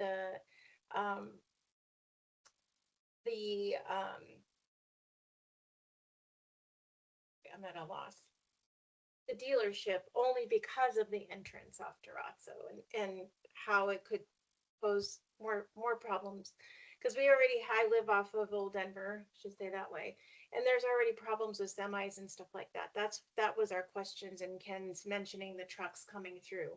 I do like the extra width that you mentioned for the trucks to come through, but my concern is the entrance off the freeway to drop off the cars. And also the 35-foot sign. It just seems like it's too much. And again, with your comment, Laura, should another dealership come in that other building that's completely separate, how do we accommodate them, if at all? So those are my big concerns. I'm glad you guys brought samples and I thought that was also nice. That's kind of all I have, but those are my big concerns. Thank you. One last comment to say about this is gonna go either way. I'm sure it's gonna ruffle some feathers and others, or it's not. With the metal panel, I understand in today's economy, builders are looking to use materials that's gonna reduce the cost.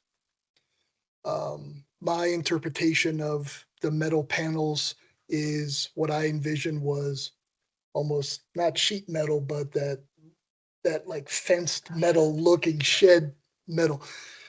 Having gone to the Littleton GMC and more so up in Loveland, the GMC Buick dealer, seeing the stamped material,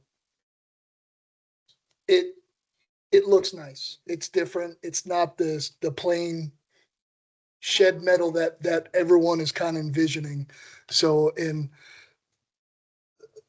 it might be too late, but it's something to bring up in the futurity of changing the rules of engagement, if you will, or the language to explain that. Especially today with cost. I agree. I agree 100%. So I think it looks it's a beautiful building. Yeah. It's gonna look really nice. Yeah. My issue is that the rules are the rules, right? So I think the intent when the PUD was finalized was completely different than this situation. Yeah. Of course. But then, The question is and then how to my deal with other that. question is, and I'm gonna go to Dan on this, did the planning commission, did they talk about this in detail or not? Because I didn't see it in the notes in the packet. No, they didn't. They appreciated the architecture and what the images look like, but they did not talk specifically about metal buildings. I might offer this. I mean, there are plenty of buildings, museums that are built out of architectural metal panel or have architectural metal panel on the outside. I do agree with you, Councilor Kimball, that the idea was trying to stay away from the industrial barn, so to speak, or the shed. This building isn't that. It's hung metal panels in places, and it's using different colors, different materials, different patterns, and a lot of glass. So I don't think that this would be compared to. It'd be hard pressed to compare this to an industrial barn, so to speak, or a shed. I understand your reluctance to move away from a standard, but I think in this case, we're all discovering that it doesn't necessarily apply to everything equally. And especially when you have an architectural panel like this designed by an architect rather than a kit, it makes a difference. I think some discussion needs to take place about the sign, however. But the building material, I'm personally okay with. I'm not going to speak on behalf of everyone else up here, but My concern is setting a precedent. You know, if it says no metal buildings, this is metal. Then what happens with it? And we say, okay, fine, because this is pretty. What happens the next person that comes in and it's not pretty? I think you're always going to be challenged by that, especially as you're creating a design standard or design guideline. You're always going to be working with different designs and wondering if you're creating something that might set a negative connotation or a negative precedent for later. And that's why you have to look at the whole picture. You have to look at all the elements of the project. That's what a PUD is. It's looking at all the elements, looking at the design of the building. Quite frankly, I can ask all 7 of you what you like about a building, and I'm going to guess I'm going to get 7.5 answers. So I think I wouldn't be so worried about the precedent setting because it's based on the package. But I do agree that we need to work on design guidelines or at least definitions. We're going to be on Wednesday night. Jenna's going to be leading a workshop with the Plan Commission, and we're going to start talking about that at a very early stage. And then we're going to combine that with conversations that we're having with our comprehensive planning consultant, so we can develop that language to help you and the Plan Commission discuss architectural design with the community as well as the development community. So I appreciate the conversation we're having tonight. I'm also looking directly at you because in your team, that's where it starts when someone comes up. So we're not setting a precedent, we're setting an expectation. Again, I don't want to drive businesses away. I want them to come here, especially something like this, because they you know, okay, a car dealership brings something unique that I believe the town needs. And that is not necessarily the dealership itself, but the maintenance, the service is needed. So we're, you know, residents of Monument are not driving down to Colorado Springs or beyond to get detailed service for any type of vehicle. It's something that I think we need here. So, but this whole thing starts in your guys's office to sit there and kind of drive that and make sure that we're meeting the spirit of the instruction and the intent and our expectations. I think, like, just to tag on what Councilmember Kimpel said, I think just recognizing the fact that it is prohibited in the PUD and addressing that up front, I think would go a long way. I think that would help us out a lot. As it pertains to the images and the discussion of color, is there a predominant white that is not accent, but the predominant color of the sides of the building are actually white? Right answer. What, because I saw colors on here and it's, you know, it's hard to discern what the color is, and I don't know if you can find the. Yeah, well, the can you go to the elevations? To clarify, I'm Dennis Thompson. I'm a Westna architect. There you go. The previous one was good. This color, these panels depict the texture. So that will be the predominant color. So No. is there a Predominant backside that colors, turns there's white? 2. There's a dark bronze and there's a medium gray. So that, yeah, earth tones. I think we read that or something. Okay, I just one of the pictures showed what appeared to be a very large amount of white on the backside of the building. Mayor, I think you're referring to the backside or the service side of the building where the overhead doors are. I think that's a brighter or a lighter color, but the building predominantly is that darker color that you see on the screen right now. Well, so if you go to the image of the backside. Mm-hmm. There you go. That lighter colored metal is supposed to be a lighter gray, not white. Okay, as long as it's not white. So that's just a sample of the product itself? The texture, yes. Yeah, this is more of a beige, but our colors will be a dark bronze and a light gray. Yeah, we have no white on the building.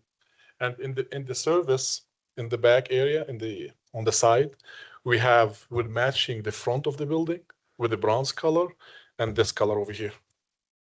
And no white. Okay. Right answer. I just brought it up because of the pictures. Well, that's what everyone on the east side of 25 is going to be looking at. Also, if it's gray, okay with, Yeah, the renderings washed out a bit. Yeah. Right.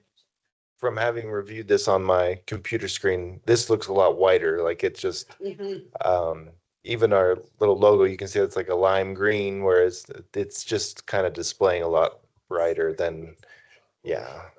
Yeah. all right. Mayor Pro Tem King, been patient. Yeah. I'm not necessarily sold on the steel panels because I can't tell what they're going to be. There's one sample up here and there's several different panels on this building and it does say prohibited. I'm also not sold on the vegetative walls concept because that they're not going to be that vegetated in the winter time for sure. But I do have a series of questions. And if I could get the representative from Alpine up here, I'd like to start with that.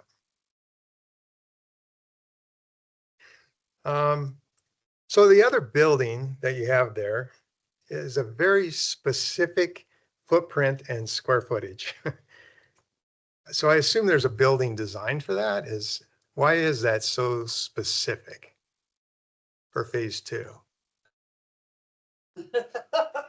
Yes, that is not my area. We design dealerships mostly, like that's our niche in the company. And we did this one as a model. We know we're not going to exceed that footprint, but for sure elevations are going to be different. Everything is going to be different, but we can fit a building or a brand in that parameter. Okay, so you're basically just trying to, it's a concept. It's a concept. Okay, because the second question was, why are you not just getting this approved if you have a building designed for it already, rather than a phase 2? We cannot design elevation because each brand, they have a specific elevations and we cannot kind of design it the way we want it. All right, We can make it big and small, but we cannot change the elevation design, okay, the national elevation. thank you. Don't go away. All right. I didn't see anything on here that shows a body shop, so I'm assuming there's no body shop. No, sir. Nobody shop. And then I assume, well, I don't want to assume, so I'll just ask the question. You perform warranty repairs on all the vehicles that you service? Yes, sir. And that includes like engines and transmissions, whatever it needs? Yes, sir. Okay. Do you go outside of the models that you work on to do customer repairs? Like you have a customer that has a GMC, but also has a Chevy. Would you work on that for them too? Yes, sir, we can. Okay. So what would be the largest vehicles that you would work on inside there? We're light duty, so a 3500 series, not commercial vehicles. We're not in the market of repairing or selling commercial vehicles. Okay, so nothing big, no big. No, sir. We 30, consider those light duty trucks. Yes, sir. What? Just because you have to have the biggest truck. Just because you have the heaviest one that there is. Right. So it's a pretend car. It's a pretend car. So I'm just trying to get a feel for how this operates. So the service bays that you have in there relative to the sales area are roughly 60% service to 40% sales. That's pretty typical for you. Yes, sir. And then according to NADA, the average gross profit by the department would be roughly service and parts is like 50% of the gross profit. And then the sales of the cars is the other 50. So it's like 50-50 kind of operation. That's ideal. Yes, sir. Okay. Well, that's NADA. I'm just going off of that. So really without service, it'd be hard for a dealership to just sell cars. Yes, sir. In our experience, the South store is about 60-40 service compared to sales. Ideally, we like that mix to be dollar for dollar, new car, used car sales compared to parts and service. Sure. So yes, it would be hard for just a sales lot to sustain itself. Okay. That's all I got for you now, but I'll have you back here shortly. Okay. Jenna, I'd like to ask you a few questions.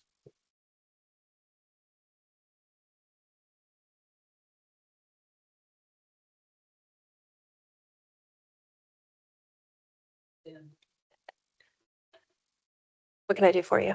Okay, so on the land use chart, this is civic, commercial, institutional, medical office. So basically commercial and no industrial. Correct. It would fall under the commercial auto repairs, sales, service, and in my looking for the question, I believe that auto wash facility would fall cleanly under an accessory use as customary. Okay. Associated with a car sales service. So if something, so a use by right would be anything that shows on our use tables for commercial as a use by right that would be allowed in this zone, correct? I want to say yes, but I feel like there's more context to your question. So I want to ask more before I answer. Yeah. There is, but. Maybe, yeah, let me hear the whole question so I can answer appropriately. All right. So the definition of vehicle service and repair, heavy, because there's heavy and light. Okay. 18.07.110 is an establishment involved in the major repair and maintenance of automobiles, motorcycles, trucks, vans, trailers, or recreational vehicles. Services include engine, transmission, or differential repair, reconditioning, or replacement, bodywork, upholstery work, painting, associated repairs conducted within a completely enclosed building. So that's what they're proposing for service, correct? That's what I understand, yes. Okay.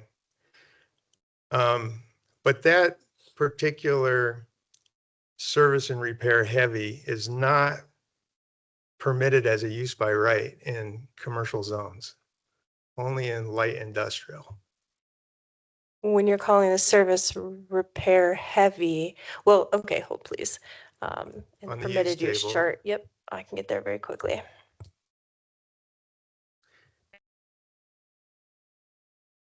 And I'm going somewhere and I'll come back, but I'm going somewhere with this. So looking under the full list of commercial uses, I see just these both uses, because they're listed in a PUD, they're just listed as commercial uses, and that would include vehicle sales and service heavy and light. So if we were approving per the PUD commercial uses, these two commercial uses would be permitted there. So I'm getting at your question. Well, but my question is, it's not permitted in commercial. It's so on any other of these zone districts that are in this, on any of these other areas inside this PUD. I get what you're asking. Right. So what I see represented here in the use chart is zoning districts, and that would be different to uses. So if I'm looking here at this district use chart, we see commercial CC, central commercial, I believe, off the top. And yes, it may not list that there as a permitted use by right per the zoning table, but this is a zoning district that we see listed here in this category and not a use. So the use itself is commercial, and the commercial use is permitted per the PUD. So these are districts across the top. If PUD was listed here, it would likely, well, I guess that doesn't happen because it's each individually approved per the PUD. But because commercial was approved per PUD and the auto repair light and heavy fall under that bulk list of commercial uses, then we have approved that. Except you see the conflict because it says light industrial is the only zone district that it could be in. So any industrial use, so this couldn't go in any commercial zone district in town as a use by right. I'm not saying it can't go there. It can't go as in any other zone district as a use by right. It will require a conditional use permit.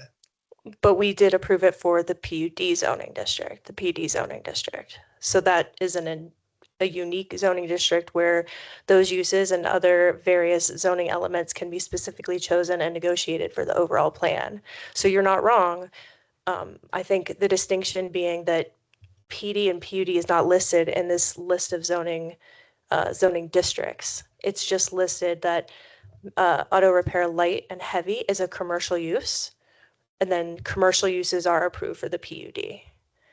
And so it is a approved commercial use for the PUD. By the way, I'm not trying to kick it out. No. I'm trying to follow you and make sure I'm hitting your question accurately. Well, my question accurately is just what I said. If somebody wanted to do an auto repair and service heavy in town, they couldn't do it in a commercial district. That's correct. And this district doesn't permit industrial uses. And the only place for this business to go is in an industrial zone district, The zoning, except with a conditional use. the zoning there being PD and PUD. So this use of commercial use and the auto repair uses nested under commercial use was already approved per the preliminary PUD. So these zoning districts is a different element. It's a different way of applying a use permitted by right. So PUD isn't even listed in this group of zoning districts. So if we had perhaps another category here that said PUD or PD, it potentially would have approved commercial uses or approved, auto sales and service. But this specific use was already designated as an approved use for the PUD, and commercial does include those two uses of auto repair, light and heavy. So it does meet the requirement in that case. Okay, I guess I see it a little bit differently. And again, I'm not trying to kick it out. That's not what I'm trying to do. I went through that same, mental path as I was, familiarizing myself with the project, obviously coming in late, just a month and a half or 2 months ago, just to make sure that I was comfortable myself with that use being approved there. And I walked through that exact same exercise, looking at the PUD, making sure that whatever use was permitted, and that use is going to fall under a category of industrial, commercial, public, or residential. And so being commercial was the category that it was designated as. I looked to this permitted use chart, and under commercial uses, those two uses are listed as categorized as commercial uses. And they do have a permitted use. Vehicle sales and service light is permitted in commercial CC, and as well vehicle service and repair heavy, I think that's going to be light industrial. So the use itself is classified as commercial. And because commercial use is permitted per the PUD, those two uses fall and are appropriate. Okay.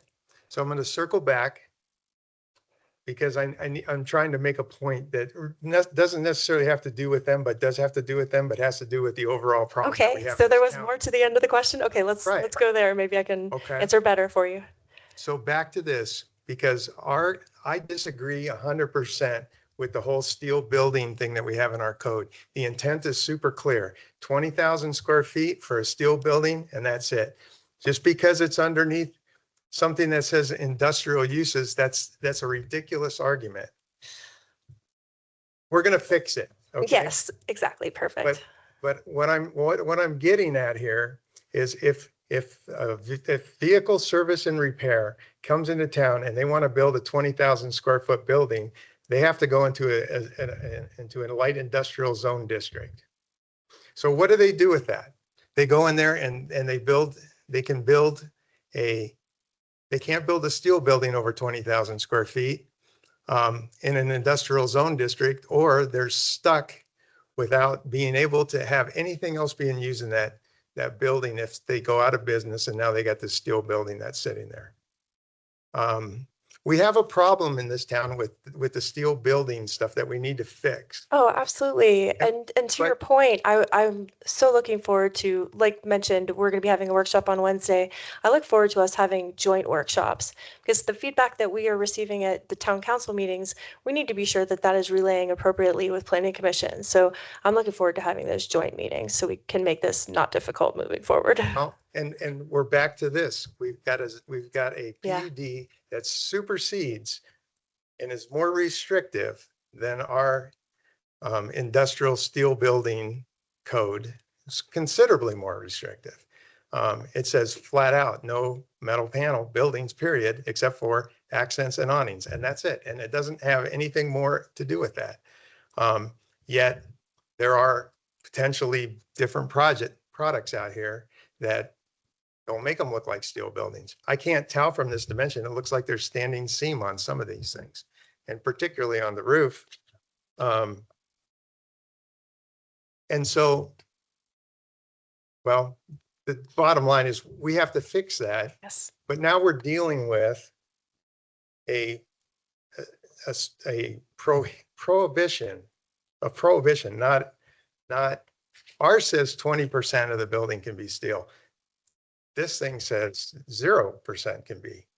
So we're dealing with a lot of issues that I'm not entirely sure what to do about, other than I don't think we can figure that out right now, sitting up here at the dais. Yeah. I don't think that there's enough samples that can be brought in here. I think some of us, including me, would like to go see some of this stuff. Because it's hard to deal with that. We've got to listen to, we've got constituents that are like, you guys just approved a 65,000 square foot steel building. That's 70% steel panels. That's actually was going to be to my next question and point. Do we know what, and the applicants can speak to that.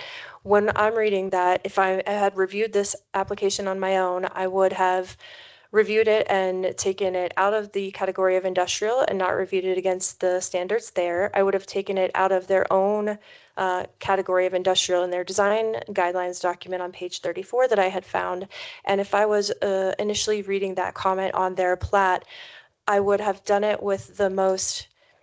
My education tells me that if there's some ambiguity there, it's always on the side of the applicant. So if I were to read the comment that says no metal buildings are prohibited, I would look at the proportions of material in that building and say, well, this is not an all metal building. This is a lot of other design features that make it not an all metal building. And I would have moved it forward as well myself. Now, it's the challenges in that subjectivity and the lack of requirements for particular proportions of materials. So to me, if I were reading that in plain language, it says no metal buildings, I would not have had a problem with moving this forward either. So I agree there's some challenges with the wording and definitions, and looking forward to fixing that so we don't have to continue this conversation. It's very challenging, and I understand that. Okay. And I'll skip a bunch of this stuff.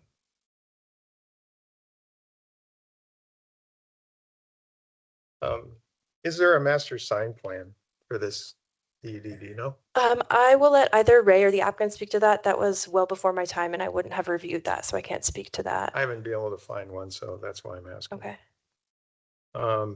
Because our code requires it. It's part of all commercial projects with multiple lots or buildings.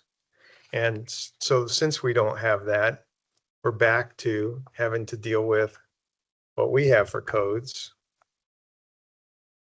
And the PUD regs basically default to monuments codes, which on the pylon sign, that's another issue, because it says that there's one pylon sign per project with specifically on the freeway sign, one per oriented commercial project with multiple lots or buildings or multiple tenants.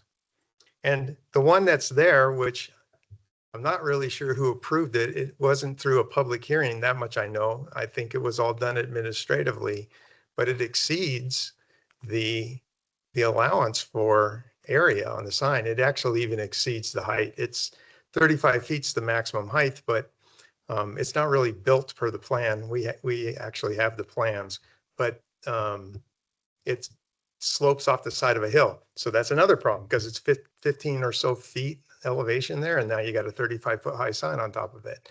So now you're more like 50 feet. And So that's a non-conforming pylon sign that we have right now. That somehow got approved. It's got 250-ish square feet on each side. And 150 is max. And the height is too high. And so I see that this other pylon sign as a big issue. Yeah, go ahead. I think that it's very clear that the sign is not meeting our standards. It's too tall. We already have a pylon sign in that area that's technically not even a pylon sign. I can give you the history on the Falcon Commerce Center Quick Trip sign that's out there. That was approved in 2023 by a fresh planner one by himself underneath the previous town manager who negotiated a sign out there. We clearly, through this process of have picked up that there's not consistent use of our code. We use the word pylon when we mean monument. We use monument when we mean pylon. So that's something we definitely have to work on. I would recommend not being held up by this and ask the dealership or the applicant to go back and work something out to meet our current code. The elements of the sign don't necessarily match what was been placed out there so far. It is a 35-foot tall sign, which complies with the pylon sign, but it is built as a monument sign where it goes all the way to the ground. But So I think there's just a lot of conflicts there anyway. It is a pylon sign because it has a 30-inch metal pole in the center of it. And it's just surrounded by. It's not an exposed pole. It's Well, it's not exposed, but it's right. If you look at the code, it's an exposed pole. Constitutes a pylon sign. We have to fix that. Our code's not clear. We haven't been consistent and when I say we, over a long period of time, we have not been consistent in using those definitions. So. Is it something that could be negotiated or discussed about just having the Buick GMC onto that current sign that's out there? This is a PUD. Absolutely, you can negotiate with them, or you can ask staff to go negotiate and come back. You did the same thing with Legacy at Jackson Landing. You asked me to go back and you gave me your expectations for what the sign program had to look like along the highway and the minimum and maximum heights. And I took that as direction, and I was able to negotiate that. If you'd like to, you could also send that back to the Plan Commission and have them work through that and bring back a recommendation to you for a future meeting. But I think that's a separate issue from the overall dealership. But I absolutely, Mayor Pro Tem King, see the issues that you're describing and about the sign that's out there today. And I would be absolutely happy to work that through either directly with the applicant or through Plan Commission, or you can do that this evening by yourself. There's a on the lot itself, there's a 12-foot high wall on the north side. Is that something that we would normally put out there? 12 feet? It operates as a retaining wall. It has initially been reviewed by engineering, and its final design and execution would be approved by the engineering team. So is Pilot that much higher than this? Yes. Oh, is it really? Yes. Oh, okay. Yeah. After with the pond grading and so on, it's So actually been a topic. It's a retaining. It's a retaining wall. We've actually spent a lot of time engineering wise trying to make sure that it's being designed properly, that that it'll be have the proper foundations and so on. So yeah, we've discussed it quite a bit, and our engineers have approved it subject to construction document review. Okay, I just didn't catch that it was a retaining wall. I just wondered why Sure. it was 12 feet. On the parking lot, since there is 679 spaces and they're probably going to be mostly full, where's snow storage going to go? There is no place for snow storage, and the design requirements all out for that. I believe I could let the applicant speak to that better. Again, I wasn't on the inside of reviewing this plan initially, but I would assume that several, if many, of those 679 parking spaces could be utilized for snow storage. Yeah, it says 1 square foot of snow storage space is required for every 3 square feet of parking, driveway, walkway, and or loading area to be cleared. And, you know, clearly it's not that. And I don't know if you can get there, but it doesn't look like there's anywhere.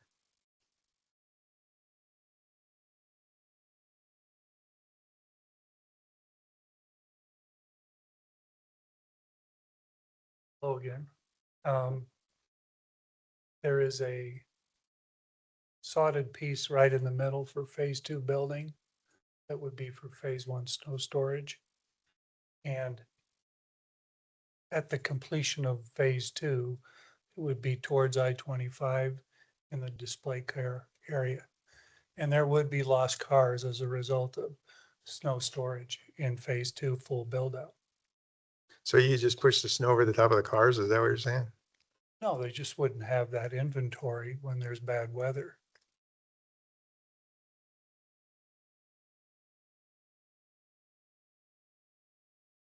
There is a buffer zone of landscaping at the display pads where some of that can go.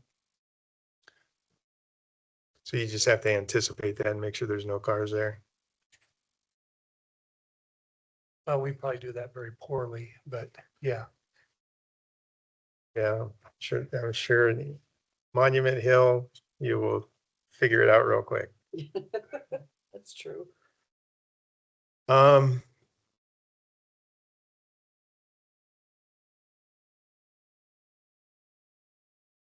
That's really all that I have, but here's my suggestion.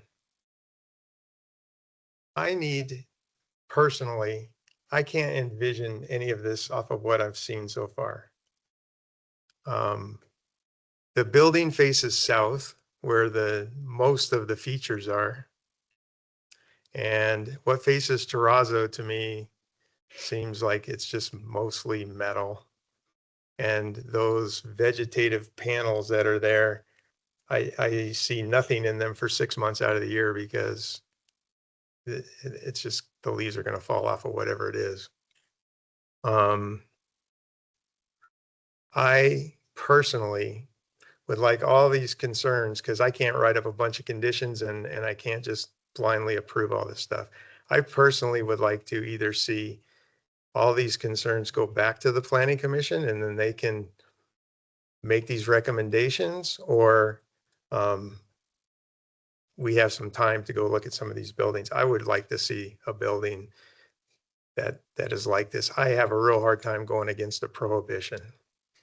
And on top of it, the metal buildings that we've gotten in town here for the most part have looked like giant tough sheds. So I already have an issue with that much metal. But that's where I come from.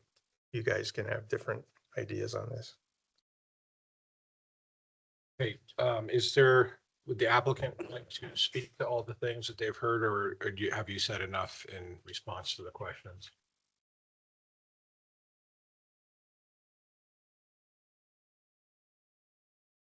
It's just commonplace. I'm used to Andrea. Yeah. When Andrea comes and presents, she absorbs all of our questions and comments, and she's sitting back there feverishly writing. And then she comes back and she responds to all of them. And I didn't know if you guys were prepared to do that, or if the dialogue was enough of a response from you to address them.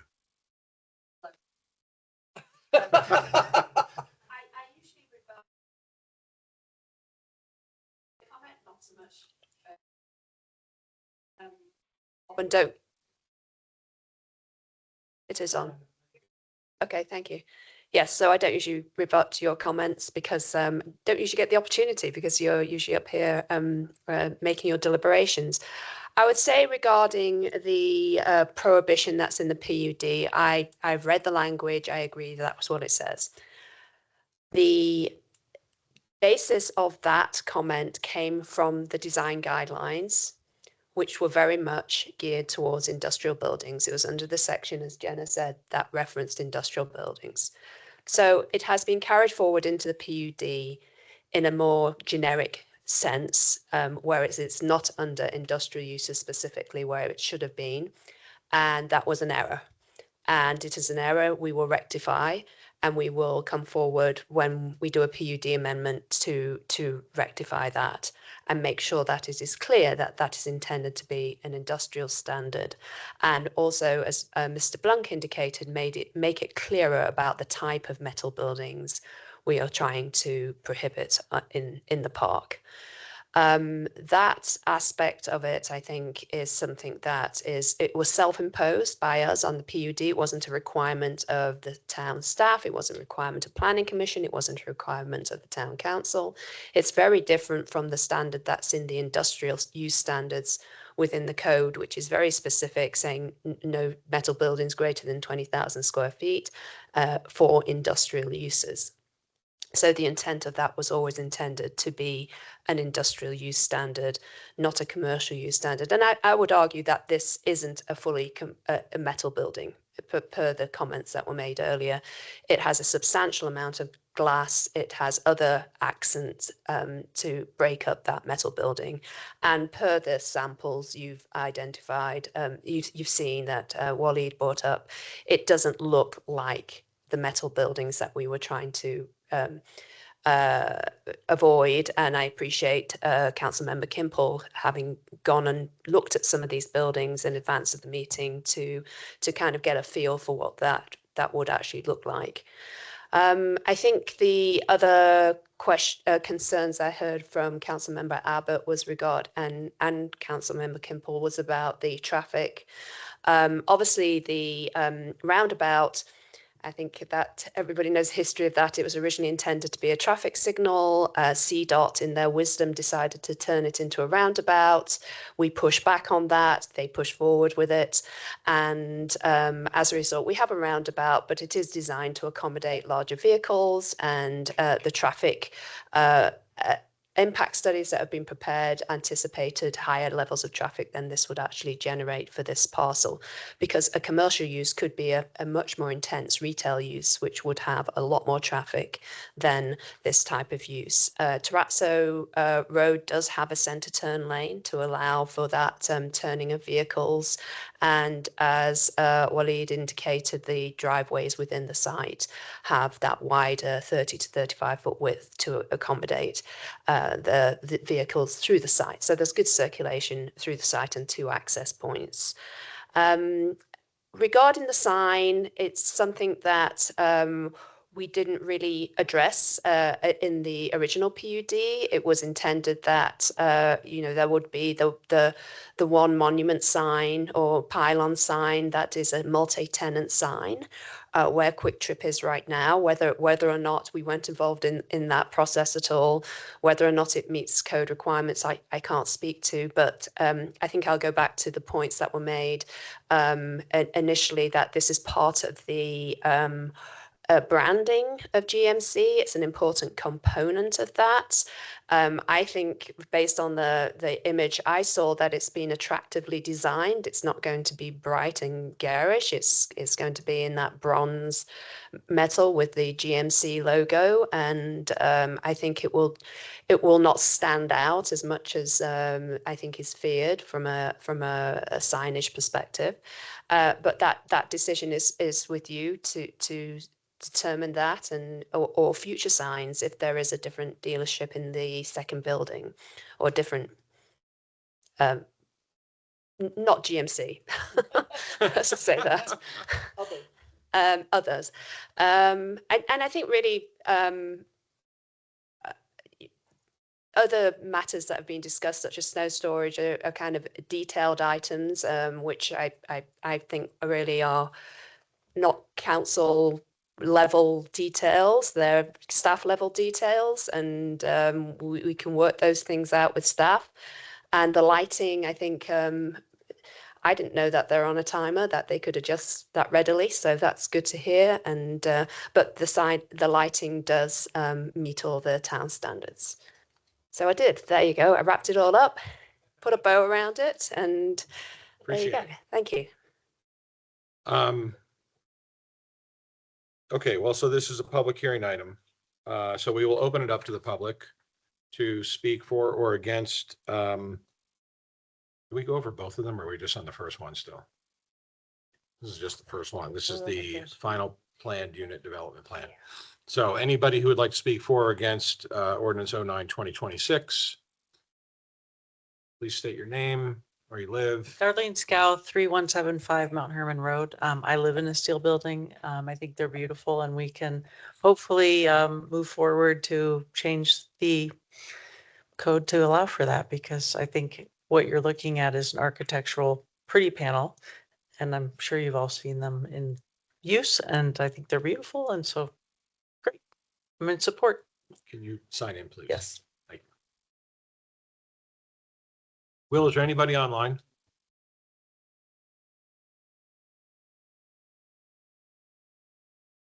Okay, is there anybody else here in town hall that would like to speak to this? Okay, we'll close public hearing. Bring it back to council for any further comments, recommendations. I mean, I know I have one. I will just state that I am inclined to have this go back to the planning commission. And I say that because while there are things that need to be changed, I can't sit up here and honestly say that I'm going to allow us to circumvent the existing code on what may happen in the future with our codes to be changed to accommodate anything.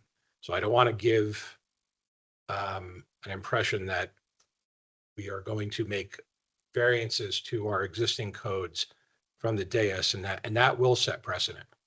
I will also say that me personally, I am not bending to what GMC wants for their signage. So GM is going to have to come back and tell us that they're going to bend to our code on signs and not the other way around. There are signs that have been put out there for a reason, despite the fact that you will not see that the council approved the monument sign that exists because there's no record of it. But I personally, I don't know what you bring back to the planning commission to discuss as far as signs, but for me, I wrote down only one possible condition that you could bring back, and that is related to that no deliveries based on the discussion of traffic will be allowed to be staged on Terrazzo Drive.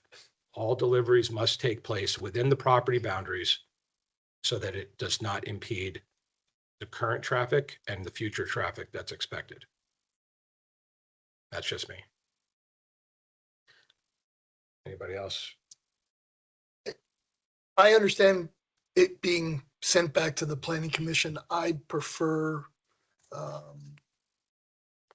setting the three conditions and then a fourth one, having staff work with the applicant to have the signs added to the current sign that's out there on the property, vice having to go all the way back for the plan, to the planning commission for that. But we can either continue and add conditions to be reviewed, or we can deny, or we can approve with conditions. Yeah. I think it needs to go back and we can make Then recommendations.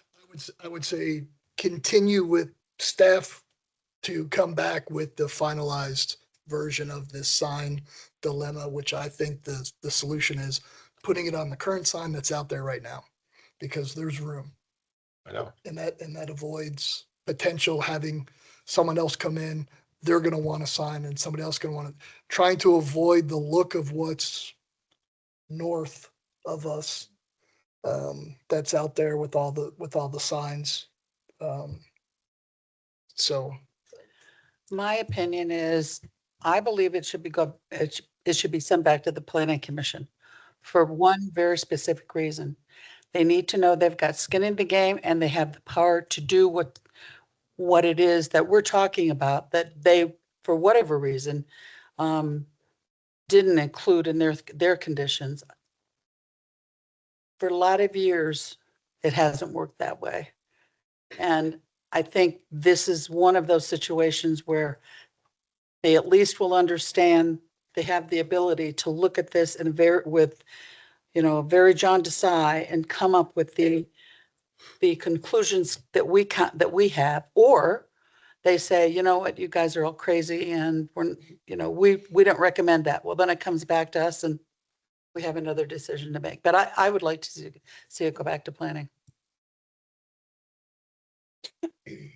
I'd like to discuss the 3 conditions that are existing right now that came from planning commission too, because I think if we are going to send it back or if we're going to continue, whatever we decide to do, I think we should address those or discuss those 3 briefly. What page is that on? Page 11. Of what document? The presentation, staff's presentation. I can read them. If you want. Sure. So condition 1 was the vehicle display area in the southeast corner of the lot as shown on page 8 of the final PUD. And that was explained as the southeast corner. Plan set shall be utilized as present, having a maximum of 13 vehicles parked or displayed in this area. And any vehicles parked or displayed in this area shall be parked on an approved surface consisting of durable, dust-free, all-weather materials such as concrete, asphalt millings installed over a compacted base, pavers installed over a compacted base, or other similar hard surface materials. The second was no vehicle shall be parked or displayed on the building pad for phase 2, building B, during development. And 3 was the sidewalk from the intersection of Squadron Drive to the southern property line to be constructed out of concrete. Yeah, wasn't there a comment there was going to be some kind of crushed, I believe, like trail kind of path? yeah, Isn't that what it is? I believe right now it is. Yeah, It's red It gravel. already right? is breeze, Yeah, it is. Yeah. but we would Which accept all 3 of those conditions to be met. I wouldn't think you would want to park on the unimproved surface. Yeah. Anyway, if they're brand new vehicles. There's the mud factor. I They're- guess. Yeah, truly. So, so you want us to, well, those will be, those, I don't think we're suggesting they go away. Yeah, I just want to bring it up Sure. and, and get it on the record. Whatever we. Is there any decide. new conditions that, I agree with the condition you mentioned about the loading and unloading, and Councilmember Kimball brought up first. I maybe more discussion about the sign. I'm not sure how we get somewhere with that. I'll let planning and Is planning it, commissioners. I mean, is there a possibility that we can work with the QT and the dealership and? Well, the sign is owned, the sign's owned by Falcon Commerce, right? Well, the land, yeah, But who owns the sign? That's it's Tom owned Blanc. by- Tom Blanc's online. He'd probably be able to answer better, but my understanding is that Quick Trip built the sign and that there's a recapture for the cost for each user that joins in on the sign. Okay. So The intent of the sign was to add more users. There are a total of 6 panels. Quick Trip uses 2. There are 4 blank, and then there's the Town of Monument logo that was put on there by Falcon Commerce Center. I believe that the GM proposal is much wider. That there's a lot more space on the GM side. And also just as a point of note, it's that the sign tract where the sign is been deeded over to Forest Lakes Metropolitan District too. So there's another player involved there as well.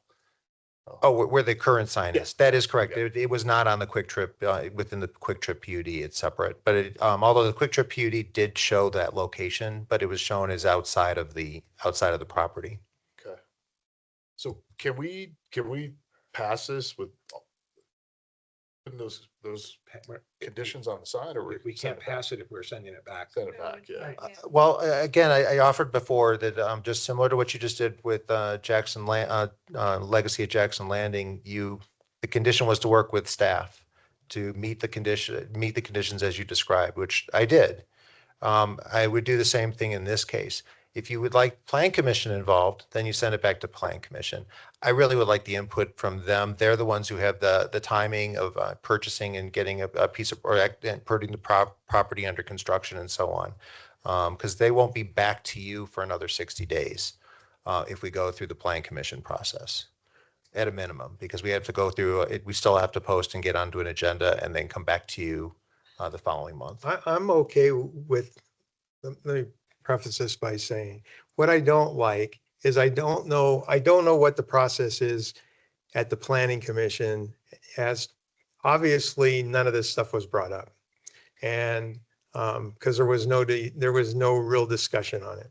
So if it goes to the planning commission, either it needs to go with the intent of this is predominantly, and you know, call it what you want, it's 70% metal panels.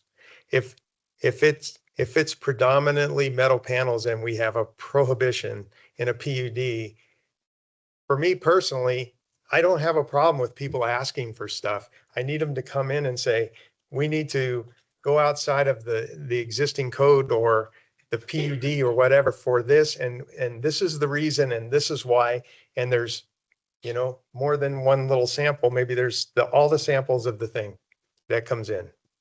The same with like the sign, rather than assuming that people are going to figure this stuff out. We tend to dig in because we take our job seriously up here. And so a reason to go back to the planning commission is just for the educational part of it. If they have deadlines to meet, I'm okay with it coming back here. Me personally, I have to see these panels. I can't just approve a metal building that's prohibited from here today. I can't. Would it be worth considering just continuing them till the April 20th meeting and have them come back with those samples so you could see what the materials look like, and maybe even come back with a solid response of how they're going to handle the sign, and take it from there rather than sending it all the way back to Planning Commission? Now, I'm not saying don't go to Planning Commission, but we are going to go, we have a workshop on Wednesday to talk about just this thing. So we are working with them. What we realize is our definitions weren't clear and current. So we want to work with them, and then we're going to be having asking for a joint session as well with you and the Planning Commission to talk about these at a later date. So we are building to correct this. But I don't want to get that have that get in the way of progress for a developer who's already spent a lot of money on their proposal.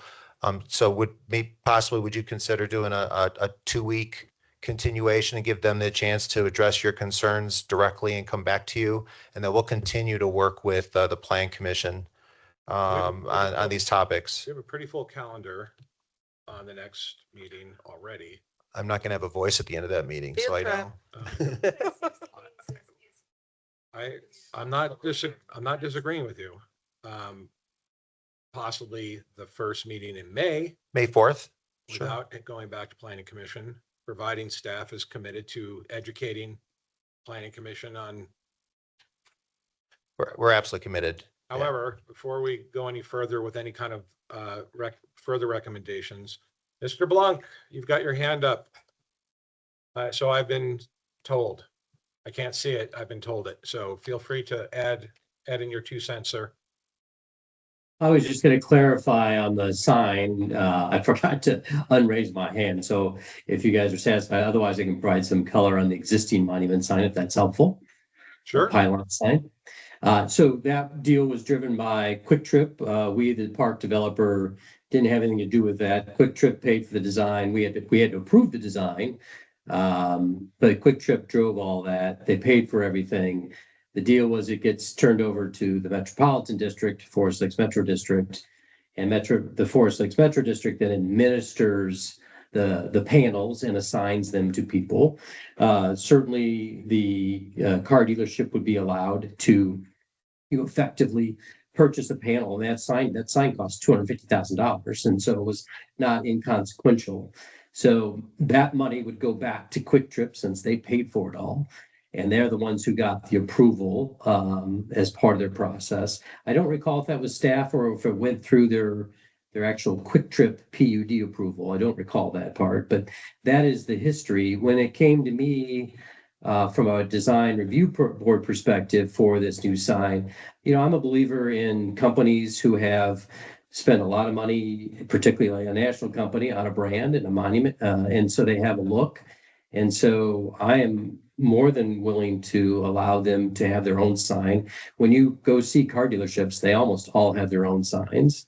It is harmonious with the existing building. So I didn't have a problem with them wanting to seek their own sign, but they could purchase panels. I just know that the national brand, from what I've been told by Waleed, is not on board with that. So that was my 2 cents. Thank you. Appreciate it. Okay, so I think what we're going to do is if you capture, as staff captured the additional conditions. Okay.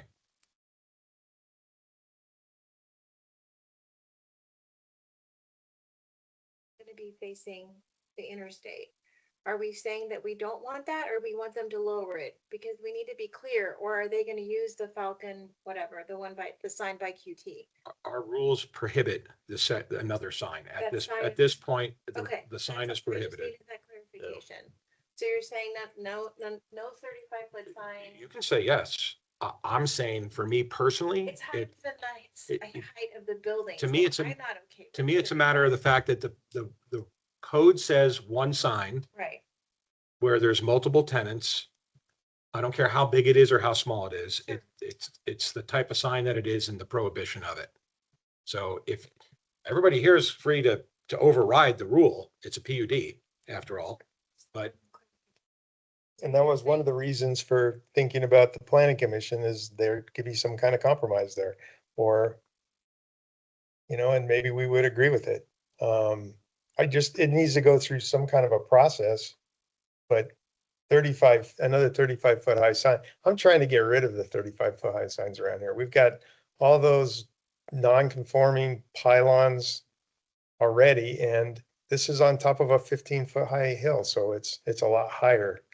The sign that's there is attractive, so I'm not saying it's an ugly sign, but it's part of our comprehensive plan talks about the view corridors, and if we allow, the more we allow, the more it's going to be expected, and that sign's already non-conforming as it is. So, but I'm okay with it coming back and some other ideas. I need to see what these panels look like, because I have issue with all the steel buildings that have come in so far. I'm okay with, again, staff working out with the applicant, utilizing the sign that we already have, it's already constructed for that Falcon Commerce area. I don't think it would take that long. The applicant already said that they would easily agree to the first 3 conditions that were presented by the planning commission. So I don't see the reason why it couldn't come back up at our next meeting, because that's a the pretty. next meeting is a full calendar, just like this. Okay. So So May 4th. Like if we can separate the sign. Not happening, sir. It's From the it's building. part of our code. And we can work with the city for sure. We can work with the city. We can go back ourselves with the staff also to GMC. We'd like to keep our project moving. And for sure, everything you're saying, it's really important. And for sure, we don't want to go over your code. There's no way we're gonna do that. And you're not gonna allow it anyway. But we'd like if we can separate that and we come back to you specifically on the sign. And then we can keep going with our building. I mean, the metal also regarding I don't know why they call it metal panels that are insulated, and it's painted regular like ephes, like stucco. We have the same texture, but we're not you. And this is the most expensive panels we choose to put in the building. We didn't choose a piece of metal by itself, and we're doing on both sides metal, and especially for the shop, it makes sense to use that panels, and they are already insulated. Well, the front panels are ephes though, right? The front panels are ephes, right? The front panels, we have metal also. I thought it said ephes panels on there.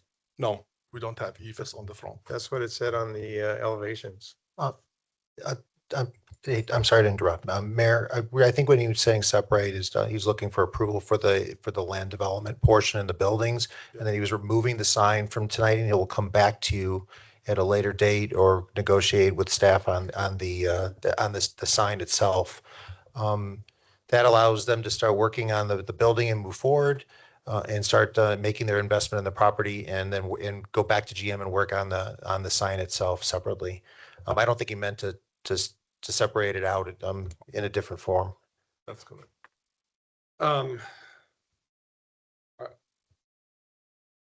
So how do we? So in other words, he's You're saying you withdrawing wanna he's just withdrawing. all the language pertaining to the sign. Correct. And if we make the approval now and GM comes back and holds the dealership who has already purchased the property, okay, so it's theirs. What is going to be the leverage pushed against the council to bend to General Motors' will on the sign because they already own the land and we've already started proceeding forward? I don't buy it. That's at their own. Disagree with. Right. That would be at their own risk, though. I mean, that they have to make that decision tonight. I'm not making that for them. If they were willing to remove the sign from the PUD package today and move for ask and seek approval for the use, the building, the site development as presented minus the sign, that's their choice. They're taking that risk. But then at this point, if we do that, then the council has no opportunity to go see the building constructed made of these materials. That's second point. So that I understand that, and which we would be doing on our own time. Or if they brought it back to you in 2 weeks, that I understand what you're saying. I'm just saying between now and 2 weeks from now. Yeah. So we do a field trip. Yeah, I mean, I'm fine with it. I can also share with you which buildings we designed with this one. We did Champ Automotive on C470. We designed them all. And yeah, that's fine. The Highlands Range. And we did the same material in the back.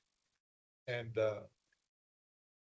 we did buildings in Texas also. We designed because we designed it. That's a long run. I know, but I mean, this is so voting on it tonight to proceed, even taking the sign out, would be problematic because we'd be voting on something we have no idea what it's going to look like. I would rather to have to go to the beginning of May so that we can go, and I'll commit. I'll go up there on a weekend and you tell me the address to go to. I'll go look at it. Yeah, that's why I mentioned, Champ Automotive, because we're using the same, and Alpine, we're using the same material. Can I bring a drill? Just kidding. I mean, honestly, it's not gonna be different than this one. The other Alpine, This is the material. Littleton has. Excuse me. The other Alpine in Littleton has these. Exactly the same pattern. Not exactly like this. And they will come 20 feet high or 25 feet high. They are one panels from the ground all the way up. We don't have a lot of seams and stuff. It's one panel. They will look really clean on the buildings, unless we will not use them. Road trip. Are you good, Dan? Okay, so we got it. We'll take care of you. I'm gonna share with the panel. I take the BMW specific up to Highlands Ranch because it's a nice facility. It's clean. I don't even notice that it's metal. okay. You can give us the address. We'll go there too. That's what you said, Chomp. Okay. All right, so then I'm going to make a motion to continue this meeting to May 4th. And staff direction is to address all the conditions that have been listed and what we've added. And then when the new packet comes out, it will have all those conditions addressed. Sign, the delivery and the delivery area and the 3 existing conditions, unless am I missing any? So that should be a total of 5 conditions. I'm sorry. Yeah, loading, unloading. It's not.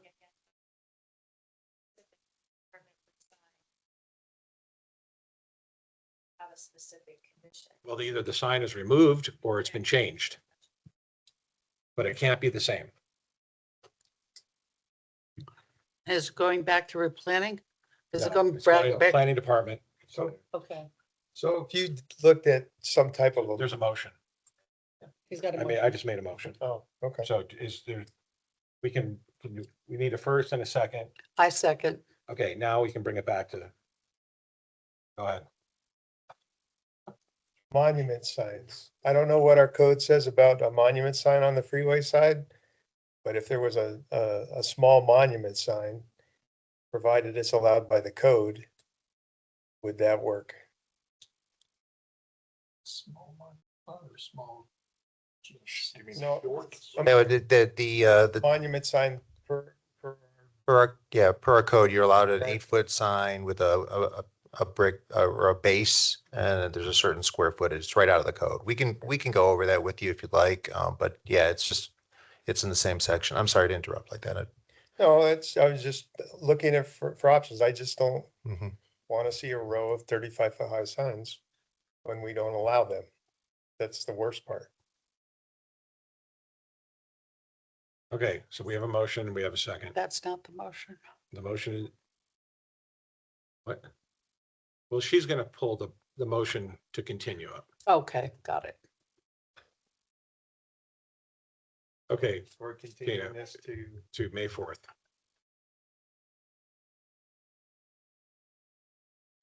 see where It says blinking- it off it's to the blinking s- on your screen. get at the motion here and it says. But it says off to the right. It says motion to continue. The motion is Oh, to, I got you.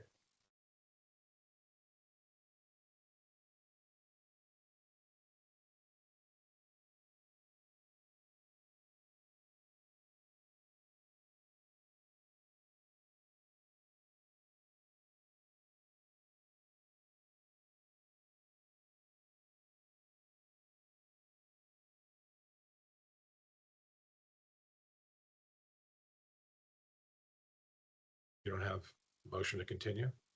It says on the bottom. Has everybody voted? At the bottom.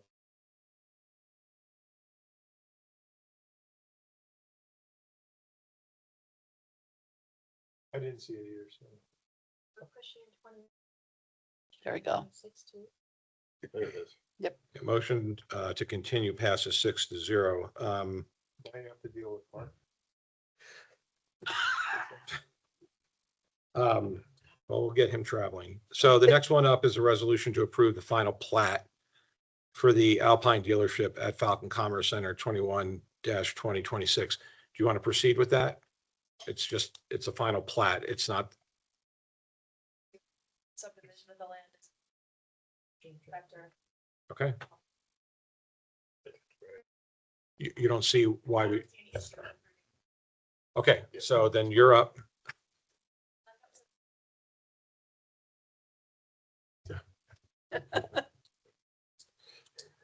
What you heard in my presentation was a combined presentation with the information for the subdivision for the final plat that included the description of the 12.5 acres in the northern portion of Area B of the Falcon Commerce Center. So that was included in my initial presentation.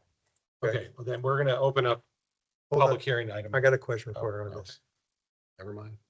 All right, so on this plat, there's a drainage easement that goes in some crazy directions.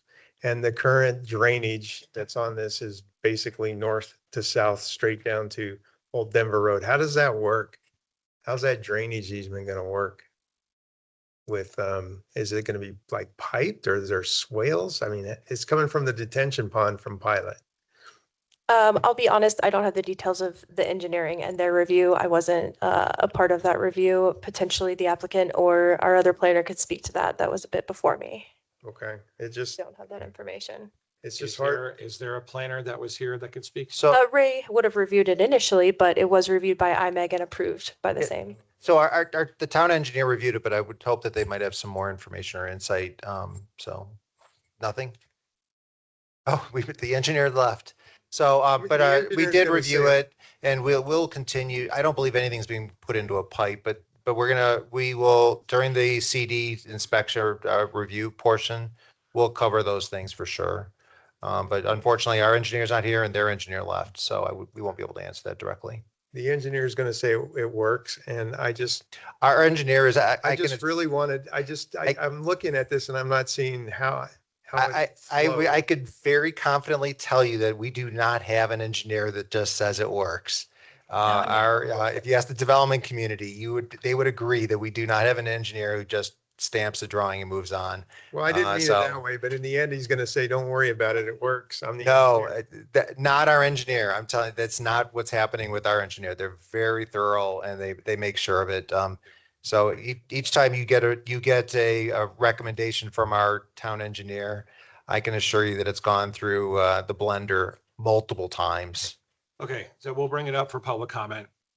It's a public hearing item. Is there anybody from the public that wants to speak for or against Resolution 2126? Will, anybody online?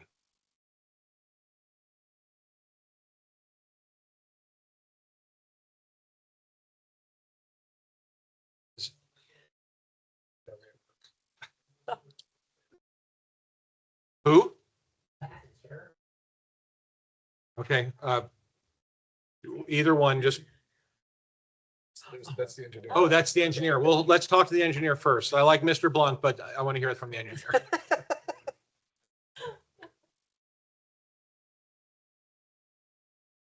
Okay, it's the engineer is online. Okay. Hi, this is Matt Erickson with Kiowa Engineering. You hear me okay? Yep. I missed the first part of the question. Mayor Pro Tem, can you repeat your question? Okay, so the existing drainage easement, for lack of a better term, goes directly north to south from the pilot detention pond. And on this plat, it shows it going in several different directions before it ends up down to Terrazzo. Correct. So I was just trying to understand how that works.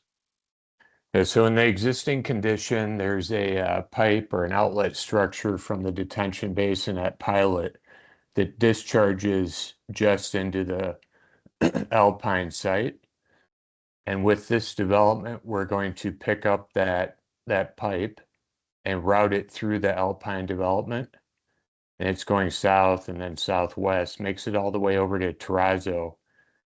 And on the just to the east of the east right-of-way line of Terrazzo, there's a drainage easement, and the storm sewer will continue south along that drainage easement until it reaches an existing storm sewer that goes underneath Terrazzo and makes its way to the existing detention basin down in the southwest corner of the site.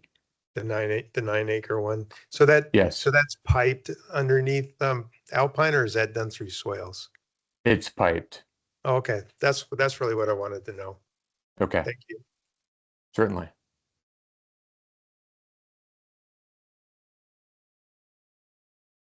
Mr. Blanc, is there anything you want to add to that? Nothing to add to that. Okay. So online we took care of, no one else here. We'll close public hearing, bring it back for any other comments or motion.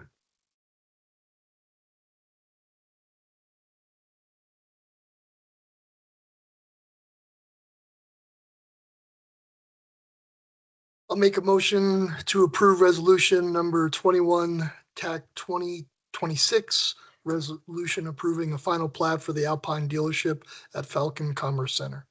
Second. Motion is second.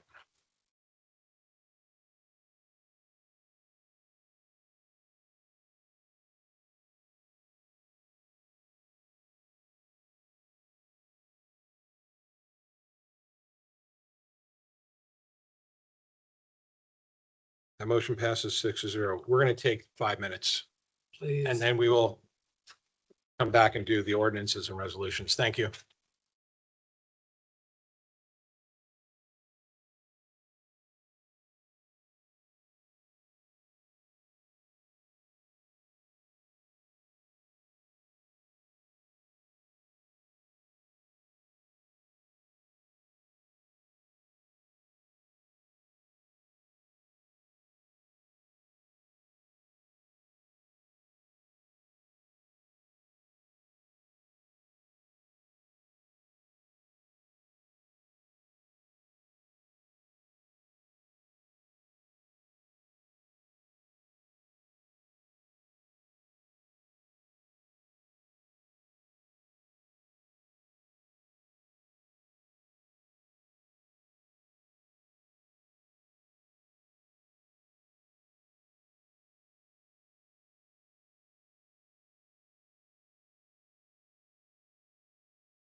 Just to make sure I got everybody's attention, we are going to continue with the meeting and ordinance number 10/2026, an ordinance amending Title 1, Chapter 1.14 of the Monument Municipal Code.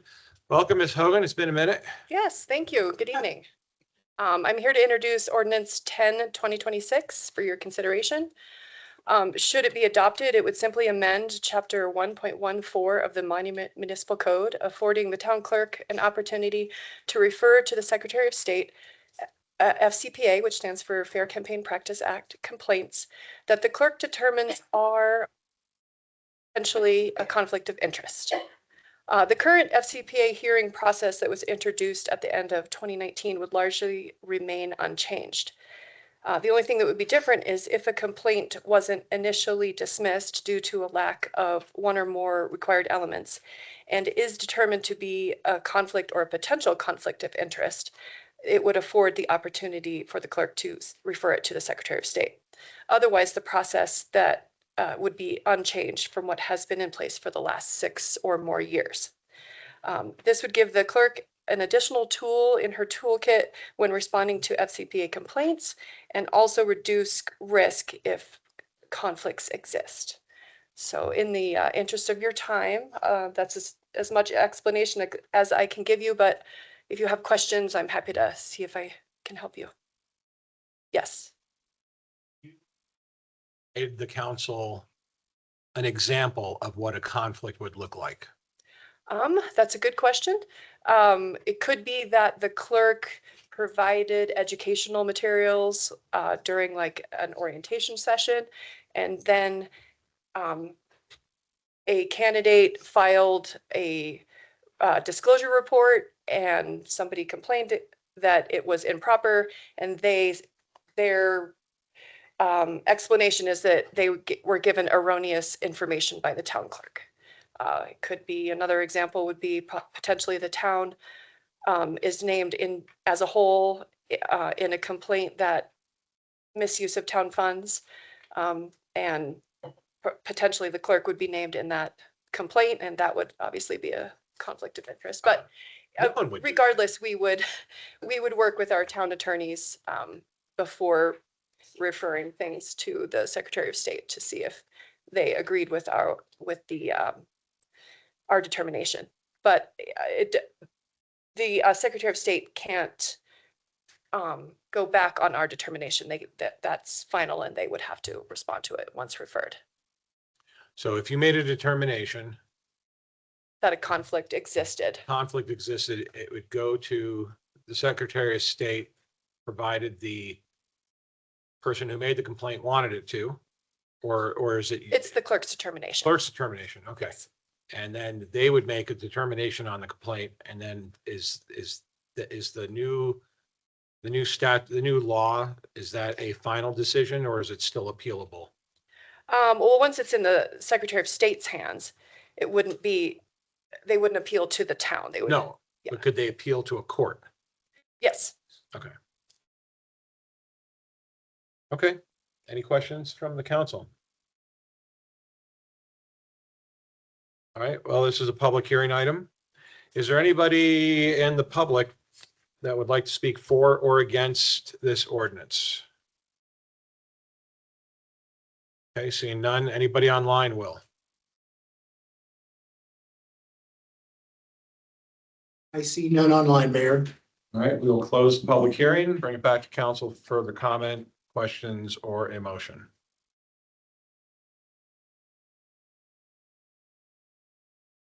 Make a motion to approve ordinance number 10/2026, an ordinance amending Title 1, Chapter 1.14 of the Monument Municipal Code regarding campaign finance complaints.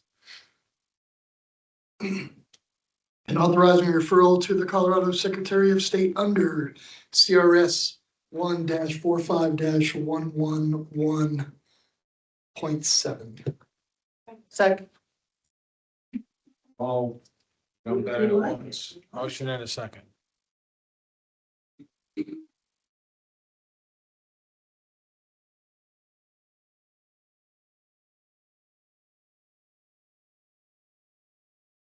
All right, that an ordinance is approved 6-0. Next up, ordinance 11-2026, an ordinance correcting ordinance 04-2026, which annexed certain lands known as the town of Monument Beacon Lite. Are we giving the land back? What are we doing? To ourselves? No. So on March 16th, I presented and we presented an ordinance and a plat of annexation for Beacon Lite Road. During my presentation, I indicated 2 spots on the plat that we had realized were areas that should not be annexed. There was a right of way width at a portion that was too wide. We discovered that was already included in an easement, and there was another what appeared to be right of way that extended up to highway or extended east to highway I-25. But it turns out it's actually owned by someone. So rather than assuming, I described to you during my presentation that those areas were to be removed. The previous plat that you approved included the older version of the plat, not the corrected one. So tonight we're asking you to approve the corrected plat that has removed those 2 pieces of property, crossing your T's and dotting your I's. So with that, I'm asking for you to approve the ordinance before you, and then we will have that plat of annexation recorded. Any questions? Do I have to sign something again? Always. Okay. Actually, I don't believe you signed the last one. We never closed it because we wanted to make sure that we got it right. Okay. Any questions or comments from council?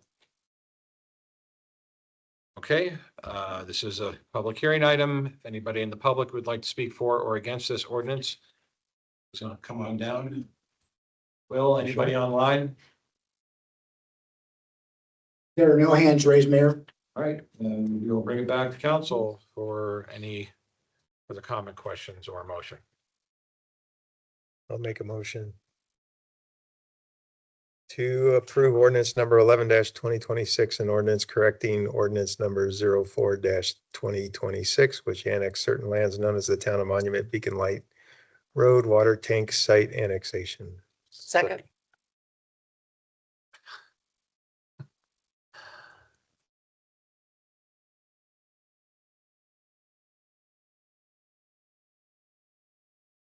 And that motion passes to 6-0. All right, we are done with public hearing items for the night.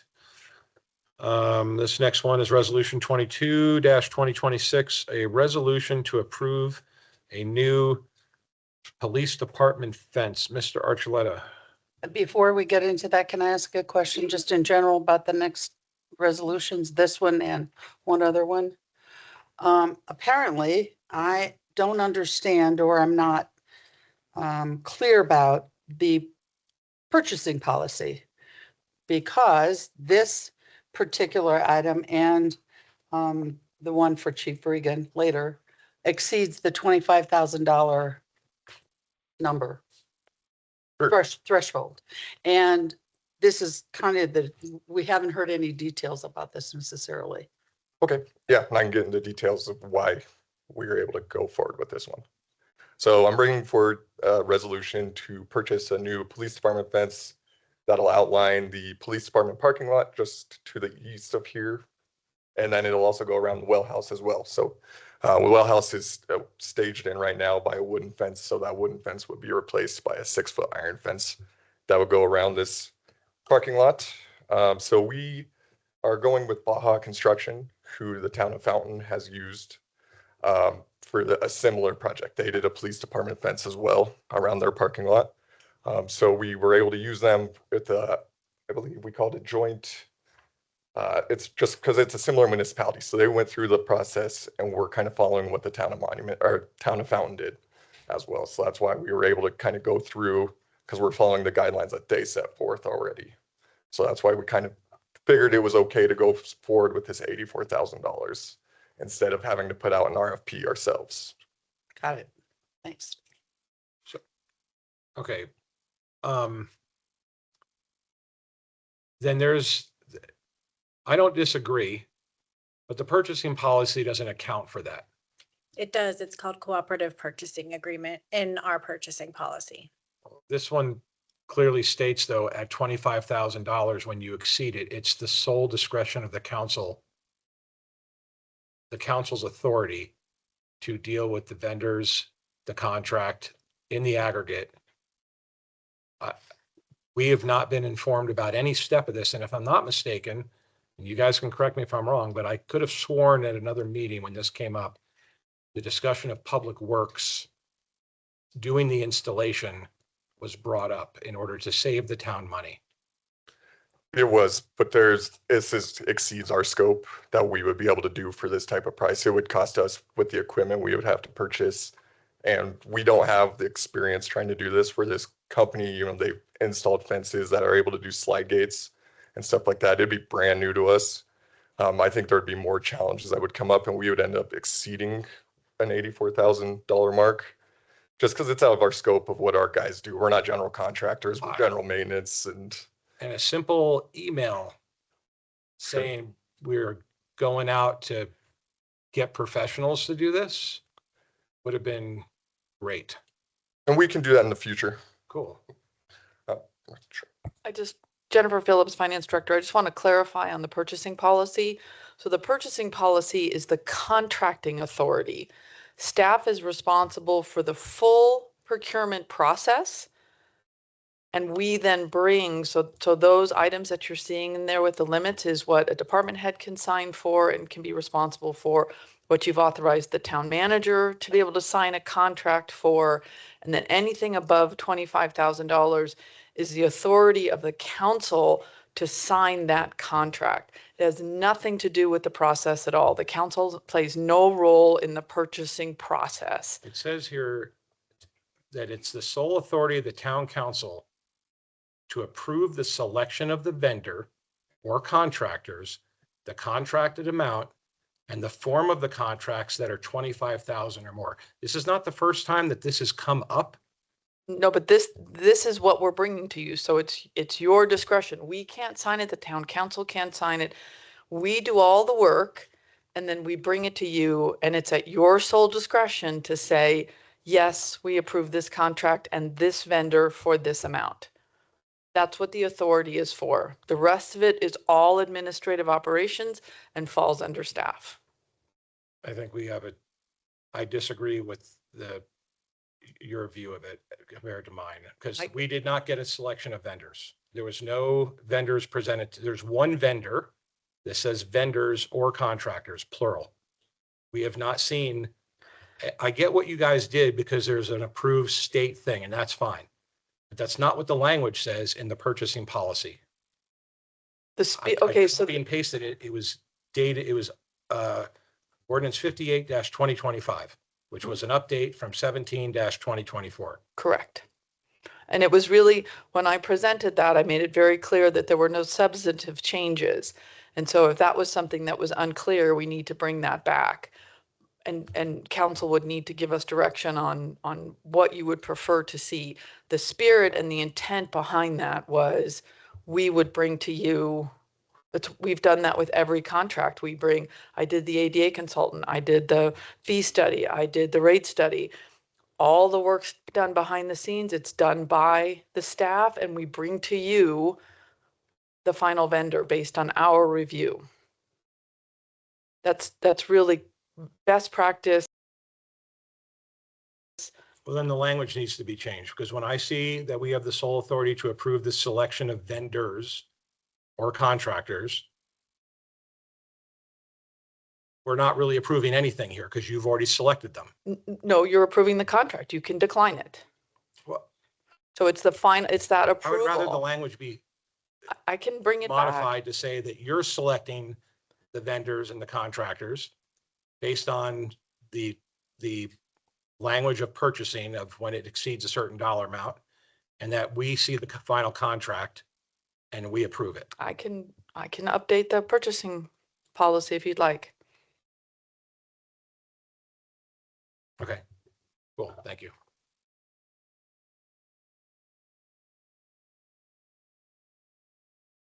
So I mean, Our contractor, so we've had quotes from 3 different contractors. This one was by far the most doable for us. Their scope of work is just pretty good. You know, it's gonna be a 6-foot black wrought iron fence that'll go around. It's gonna have 2 walk-through gates for PD as well as 1 slide gate for vehicles to go through. So access to the lot will be in the PD's hand as well as Public Works. So water team can do maintenance as well as we can do winter maintenance in there. Will those walk-through gates, are those coded gates? Yes, so it'll be a key code that they'll have to scan, a key card that they'll scan and then it'll unlock. They install that as well, or is that somebody else that has to come in and do that? It's a joint company that'll work. It's a local company that's gonna work with Baja to install them. So do you lose 2 parking spaces with this sliding gate? We're not. They're gonna narrow them up a little bit. And it'll be more the one that the slide gate's gonna go towards. So it's gonna go towards the entrance of the parking lot towards Beacon Light. It's just gonna be a little bit more narrow. But we're gonna look at potentially restriping the parking spots on that side, because to the measurements, we can actually shrink them down just a little bit so we don't lose it. That was one of the big requirements by PD is they didn't want to lose any spots No, because it's that place is already always tight as full. it can get, yeah. Right. So this is predominantly done, I mean, I'm glad it surrounds the well, but it's predominantly done for the safety of the officers. Correct. It's protects us against vandalism as well. So there's nobody just randomly walking through, and it also helps PD if they need to bring somebody in. It kind of gives a block in case they break free somehow and they can't run away right away. But yeah, it protects a lot of liability to the well house as well. So it's more that the captive, I guess I'll use that term, can't escape as much as because it's an open wrought iron fence, right? Yeah. Yeah, I mean, there'll be 2 crossbars that go across it and then just, yeah, they're spaced. I think it's about 6 inches apart each bar, but there's not, I mean, you'd have to hop it. It's only 6 foot, so it's not like it's going to be super hard for somebody to hop it, but it's still better protection than what is there now. Yeah, I'm just thinking if somebody's following them in, to bust out their friend. Sure. It's just something that the police officers, they're always vigilant as it is already, but yeah, it's some kind of extra line of protection for them. Right. And if I'm looking at this correctly, it's probably a good thing Mr. Romanello isn't here, because he used to take a walk around the building before a council meeting. You wouldn't be able to do that. Yeah, and you won't be able to do that anymore. Get him I got him a phone. Is the key card the same key card that they're already using? No, it's a different code or a different card. We tried to go with the same system, but it would require a huge upgrade to us, and that cost just wasn't feasible. And who's going to be in charge of key control or card control? So it would be probably the commanders, Commander Johnson. He's been working really close on this project, and he'll kind of oversee that, as well as Public Works, probably myself. Cool. Okay. And you guys, you did check prices from other vendors, right? Just to be clear. Yeah, we had 2 other vendors. They came in around $250,000. God.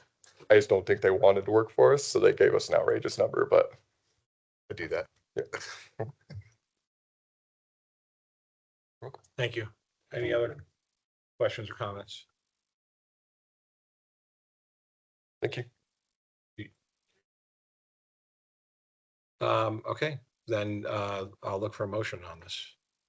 I'll make a motion to approve resolution number 22-2026, a resolution to approve a new PD fence.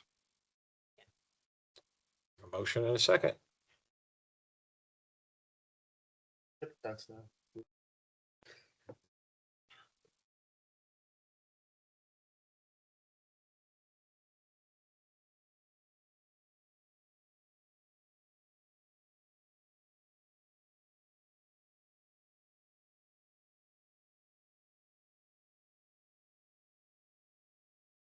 That motion passes 6-0. Next up, resolution 23-2026, a resolution of the town council of the town of Monument approving new fees and updated fee schedule. Ms. Phillips. Yes. Oh, we- That we pay for the fence. Yeah, what the heck? It Yeah, wasn't- this is teamwork. Don't talk to Jennifer like that. That's right. I'm waiting for my presentation to come up. There it is. All right, next slide, Will.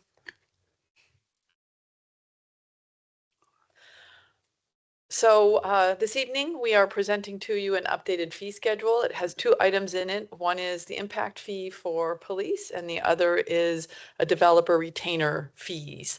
And we are recommending adoption of an updated fee schedule. Next. So this is just authority so that you know you have the authority to adopt fees by resolution. It doesn't require an ordinance. We're just providing you that background. Next slide. So for the police impact fees, if you recall, we brought to you the development impact fee study on February 17th. At that time, because of some projects that still need to be completed, like the comp plan and some other planning documents, the consultant was not able to recommend any impact fee changes other than a police impact fee. And so just as a reminder, impact fees are charged for the impact of growth and can only be used on capital projects and can only fund the portion of capital projects that are being influenced by growth. So it's not a big cash infusion, can't be used for operations, can't be used for anything. It'll be put in a separate fund, must be very carefully tracked, and will be used specifically for those uses. Next. So this is the impact fee for residential. So you can see listed for a single family dwelling, it would be 799,000. I guess we could probably round it up to 8, but we're being very specific. We're kind of keep it affordable. 99,000? Sorry, $799. The bigger numbers. Next Okay, is, Dana. yeah, we would. Chief would be happy though. He'd have a fleet of AI robot cops. There you go. The next is 576, and then for multifamily is 477. I mean 455. I have no idea. It's way past my bedtime. No joke. Before you move on, so this morning I met with representatives of the home builders, home and building construction, or HBA. Let's get that wrong. And I informed them of both this and the next thing we'll be talking about. So they're familiar with it. They also are aware, I'm gonna probably jumping ahead to say that this doesn't become an actual impact fee till May 1st. So they're aware that they have time to catch up and understand what it is. It's published on our website. It'll be published in bold tomorrow so that they have an opportunity to look at it. They just appreciate knowing as they're starting a project. So, and that'll be a theme in my next statement as well. Well, they're not here, so it means that they're not too upset. I think there was a good basketball game on tonight. So. Next slide, Will. And then this is the impact on non-residential. So you'll see per 1,000 square feet, retail, office, and industrial impact fee. So again, all of this will go in a special fund and be used specific for police capital projects that are impacted by growth. Next. So just so I'm clear, the impact fee for residential is not based on square footage, but based on unit. Correct. And commercial is based on square footage. Correct. Now, before we just an addition, because I don't want my flippant joke to be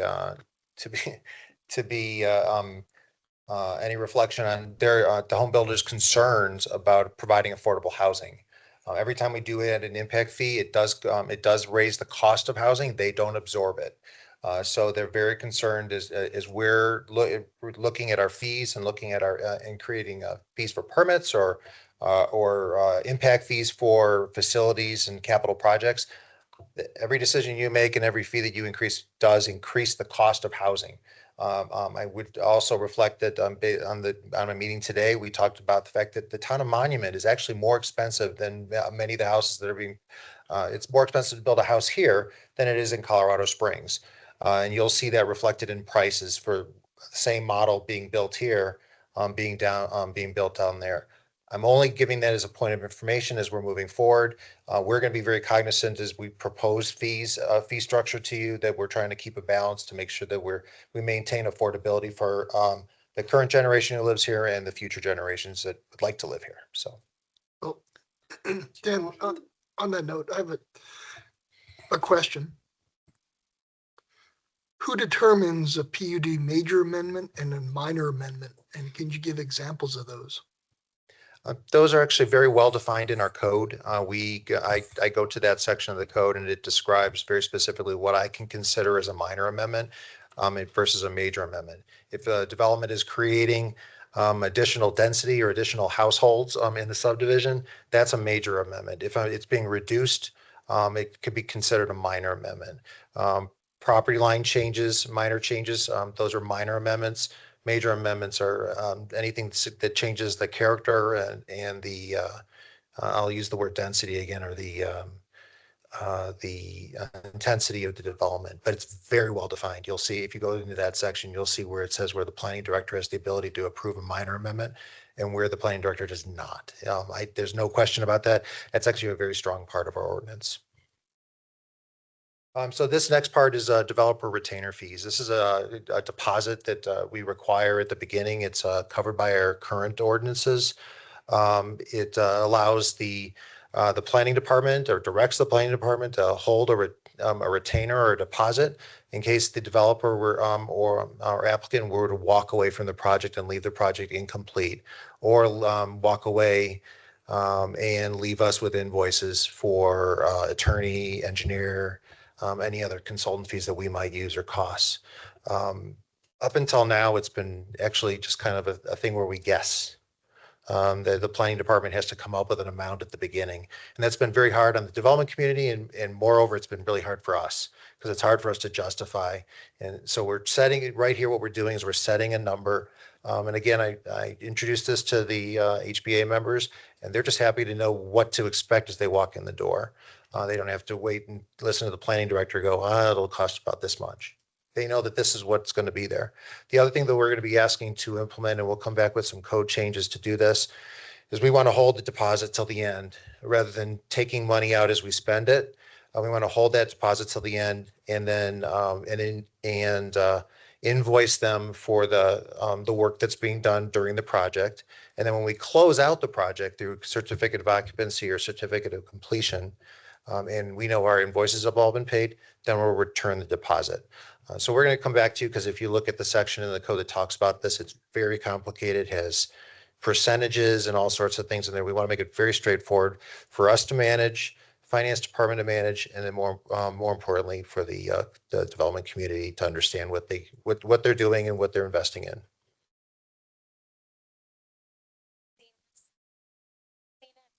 That's what it sounds like you're saying. They have not seen this yet because it hasn't been posted yet. They were told about it today that I told them that this resolution was going to be coming before you. If you go onto the planning department's website or webpage anytime, you'll see a list of activities that are occurring that you're doing or the planning department's doing. And this will be a news bulletin tomorrow.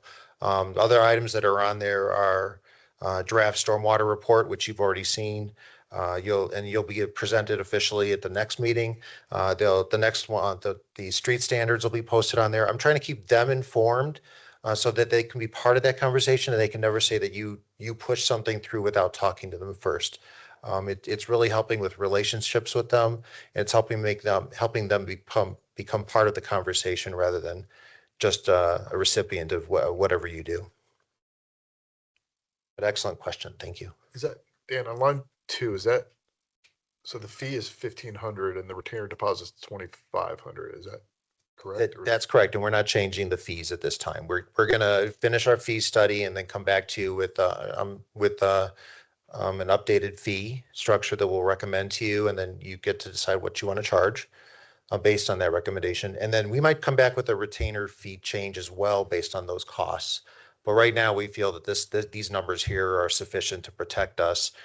Usually, I mean, if a developer finds that they can't make the project work or an applicant decides that I'm not going to do that room addition because they won't let me build it out of paper mache, we've already encumbered or used some funding, the public's funding. And if they walk away, we have no way to pay it. So the retainer or deposit allows us to take that money to make ourselves whole, and then whatever's left we return. Welcome.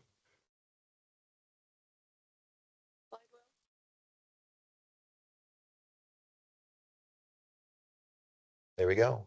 We are recommending adopting both the police impact fee and the developer retainer fee is provided in the attached updated fee schedule. And that's So- how teamwork works. So there's no, are we waiting on a report for the regular developer fees? That's correct. When did that start and when is it expected to be complete? We're hoping to be able to get numbers to the consultant to come up with a report by the end of this month. That delay is all on me. I just haven't had the capacity to put those numbers together for the consultant. But as I'm working with Jenna and Ray now, I'm having more time to do that, and I'll have that information provided to them so we can get you a recommendation. Where'd Ray go? He went to bed. Young guy. Yeah, what's up with that? Okay, We like him sleeping. He's not grumpy that way. okay. Questions, comments from the council? All right, then look for a motion on this resolution. I move to approve resolution 23-2026, a resolution of the Town Council of the Town of Monument, Colorado, approving new fees and updated fee schedule. We have a motion and a second.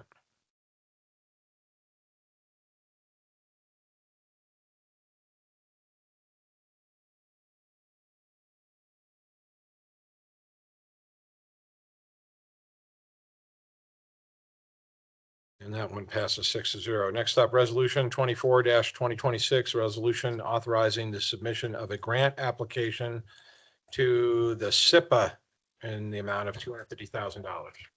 Hello again. Excuse me. Thank you. I'm just going to read through the memo so we can have that on record and we can discuss any questions you may have at the end. The Town of Monument currently does rely on permitting and land development and finance software that involves online systems that are currently outdated, can be cumbersome to navigate, and lack transparency for developers, residents, and you as public officials. As development activity continues to grow and service expectations increase, the need for a more modern and integrated permitting platform has become increasingly apparent. Implementing updated software would allow the town to improve workflow efficiency, enhance interdepartmental coordination, and provide more transparent and accessible public service. The Statewide Internet Portal Authority, or SIPA, program Gov Grants program supports local governments in adopting modern digital solutions that improve that public access and services and increase operational efficiency.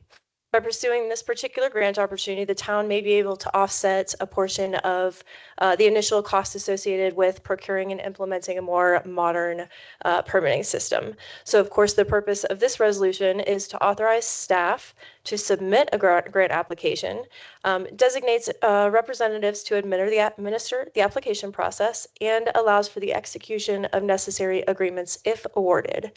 The resolution also establishes a local match commitment of 20% of the requested $250,000, totaling up to $50,000. And approval of this resolution, of course, doesn't obligate the town to accept the funding. It just enables us to go after this grant. So I would rather actually just kind of get into your questions. The application deadline is this Friday. This opportunity came to my desk quite recently, about 2 weeks ago. So as very new to grants, having never worked through one, I understand that this is the first step in authorizing us to at least pursue the grant opportunity. I would just like to add on the end of this conversation so that maybe we don't have any hiccups if and when we got to that step. The procurement and the RFQ and vendor selection process, I would anticipate would follow the process that Ms. Phillips has detailed, in that our request for qualifications and review of those vendors would be a staff process where we would review those, and then ultimately we would bring to you the vendor choice for final approval, the grant agreement, and those additional documents. So I'm just hoping that we're on the same page, that I would anticipate following that process discussed then. I think it's been done like that in the past already. Okay, perfect. Like with Verigy. That is our usual process, yes. So there are two a biannual grants program, one in the spring and one in the fall. The fall term is right now. If perchance we don't get awarded in this session, I will be applying again and will continue to apply. I was initially tasked when I started here to start looking into new permitting software and getting started with a bang. So we are just looking for approval to pursue the grant. Okay. Questions and comments from council? So how does this help you? It helps the town as far as offsetting the cost for doing so. It's a lot of work. I'm new to this kind of vendor evaluation and seeing what we need as a staff. Just to kind of provide a little bit of detail on what I have laid out as far as the grant plan per quarters, I would be applying for a 2-year grant plan that would, in light of our, I don't want to say antiquated software, but software that lacks the reporting capabilities that would establish our initial baseline figures and KPIs for reporting for the grant. We don't really have that capability with the current permit software. So we would be setting up this particular grant, if awarded, for the first 2 quarters for us to manually create a sample set of data. And so I don't know if it's helping me, it's creating a lot more work, but I'm super excited about it. So this helps you do efficiency. Future grants, or this helps with the permitting system? This will help with the permitting system. This would provide some more streamlined workflows. This would, obviously it's a very small department. It's going to help create transparency, both for our applicants, for you as elected officials, as far as document transparency. As far as document transparency. And I anticipate Monument just to continue to grow. And we are a very small department. I have personally seen what really great permitting software can do, and it's intuitive and fantastic. And I want to see that capability here for us. But I want to be sure that we're getting that early, such that when we are ramped up and busy and we are getting kind of bottlenecked with the incoming applications, we know our permitting system inside and out, and we can make an adjustment and everything is kind of set. So I think we're kind of primed now to submit for these kind of opportunities. See, so mostly I would want it to help you guys out. Oh, absolutely, staff. I want to help everybody out, but well, ultimately, it's more important if you're going to go through this process and spend the extra money and do this, that it helps, that it's efficient for you more than it's efficient for us or the public. Well, the purpose is ultimately for the benefit of Colorado residents, and that's the tenet of the SIPA grant. So while this permitting software would provide some streamlined workflows for us, the goal is so that we can lighten our workload and everything is streamlined such that we can provide better public service to our residents, whether that be guiding them through a new software or lightening up our load so that we have more time to dedicate to our residents. So the goal is to provide benefit to the residents. Okay, so because I don't know what goes on all behind the scenes, obviously. You guys have I'm learning as well. Right. And so I don't really know if it's difficult for people to go through this on the outside. I mean, if it is, that's one thing. Again, I would just hope that it would make your job easier. I would say sorry, I'm excited about this. I want to talk about it. I would say at least certainly for myself, I've been here 2 months now and I'm struggling quite a bit even learning this system. That shouldn't happen. I should be able to respond to an applicant's email asking them, number one, have we received their application? Has it been processed? Where in the review process it is? If I, after 2 months, am not able to easily do that transparently, that's an issue. That's where there's a hole we need to fix. Yeah, I can relate. There's lots of holes in this system that I have a hard time finding stuff. What's the cost of the new software? We have not chosen a vendor at this point. The figures that we have included in our grant are an estimate from a vendor that has the breadth of capabilities that we would in a perfect world dream about having. And so the award of the grant would come directly based on my budget spreadsheet that I would put together based on what we need, our dedicated local match, and that would define the ultimate grant award. But when you take the 250 and you add 50, 300, right? And would it exceed the 300 or, okay. Right. No, that's, no, we don't want to exceed that. We want to bring it down. I want to just highlight, first of all, I'm so happy that Jenna's doing this work and her excitement is actually, I'm catching some of it too. So the permit software, the permit process is actually very complicated, especially under the current system. We're not the only players. We review the work that's in our office, but we work with our software. It needs to tie back to the regional building department and communicate with them. It ties to our referrals. EDARP is a great example with the county. There's a system out there that the public can get into. I know that I get requests from you all the time to want to see the details of a permit. Our current software is not very friendly to allow that. There's a lot of management that we have to do currently under our system. It's also not very smart. This software, I mean, I don't want to get into AI right now, but the current software does not think whatsoever. It's just a database.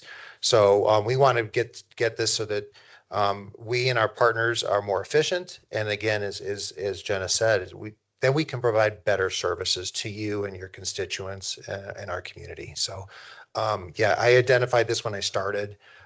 Jenna just highlighted it when she started trying to figure it out. So we're looking forward to really making this, being able to make this change and bring this up to you and the development community and those who are investing here. So, but we have to start with you before we can apply. Yeah, I mean, you're applying for a grant. I don't think we've ever turned applying for a grant down. Well, let's not start tonight. Yes. Who wants to vote against this? Uh-oh. No, we don't want any enemies. Questions, comments from council besides the ones we've already talked about? Resolution number 24-2026. A resolution authorizing the submission of a grant application to the statewide Internet Portal Authority, SIPA, in the amount of $250,000 and authorizing use of the general fund reserve funds in the amount of $50,000 for the local match and authorizing the execution of related agreements. Second. Motion in a second, Ms. Erickson.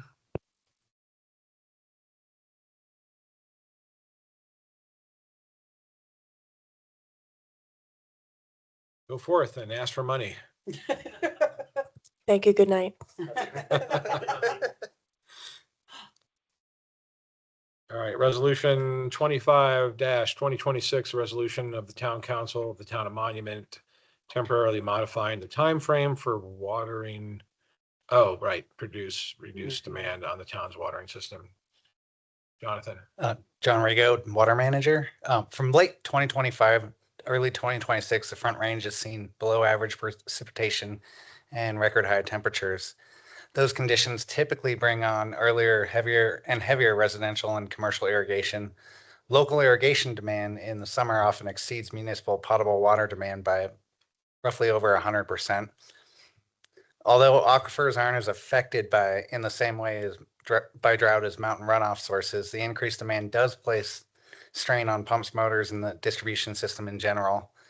It increases run times, accelerating equipment wear, and raising the risk of failure that could threaten the reliable potable drinking water service.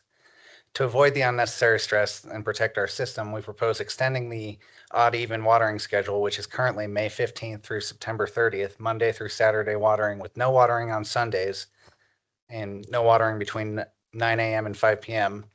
We'd like to change that from basically, yesterday to October 30th this year.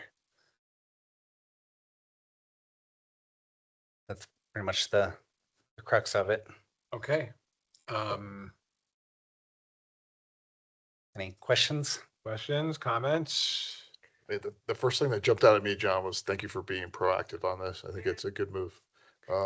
Yeah, I mean, we have the best public works department and water department in the whole state, I think. So Yeah, the first thing that jumped out at me is, why do you even need to ask us? That's a good question. yeah, he I would just think you would just do it, right? Yeah, I mean, we could just go around turning things off if you want, but I think you're gonna get a lot more complaints.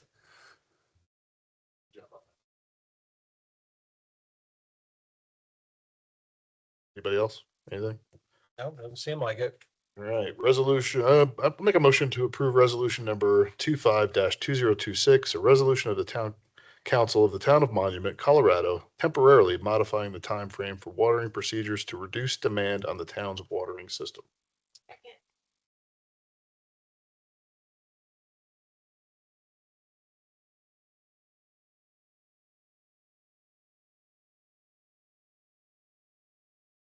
That motion passes 6-0. Next up, resolution 26-2026.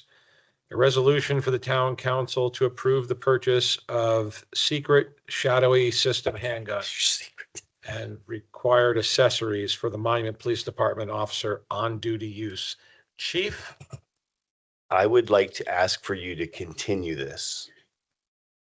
Oh, And it's because of council member Chronic. We did not do a competitive bid for this. We did comparative bids. And by policy, anything over 25,000 needed to be a competitive bid. So I'd like to push this out for us to be able to do that and bring it back to you. What will you use in the meantime? No. Pew, pew. You change the quantity on line item 1 to 28. Right, 28, 29, 30.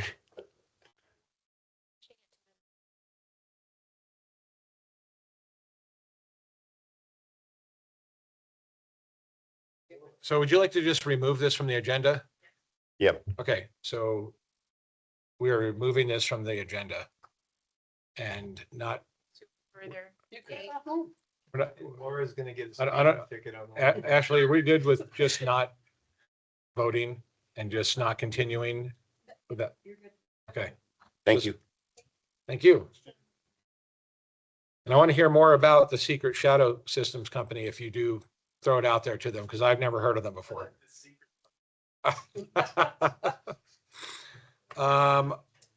Okay, well, for those of you that are here that have made it to the end of the resolutions and the ordinances and the public hearing items, thank you for sticking around. We are going to move on to future agenda items. Ms. Vandenhoek. Good evening, council. We would like to bring to council for a study session, a review of the draft AI policy. We were thinking May 4th. What? No, No, to to- do the study session on it. Are you still good with Okay. May 4th? Yeah, it would probably be prior to the meeting at 5:30. Okay. Maybe let's look to see what's going on May 4th. You may all wear your Star Wars gear. Oh, I will have to go out and buy some.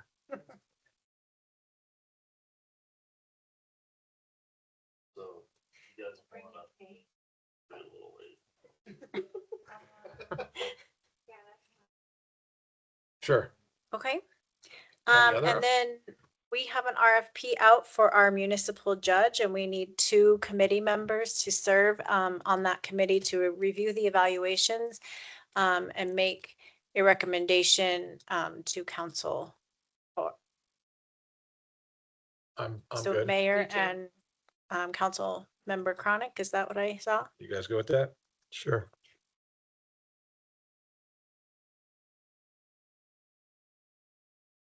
And those were the only items that I had for you this evening.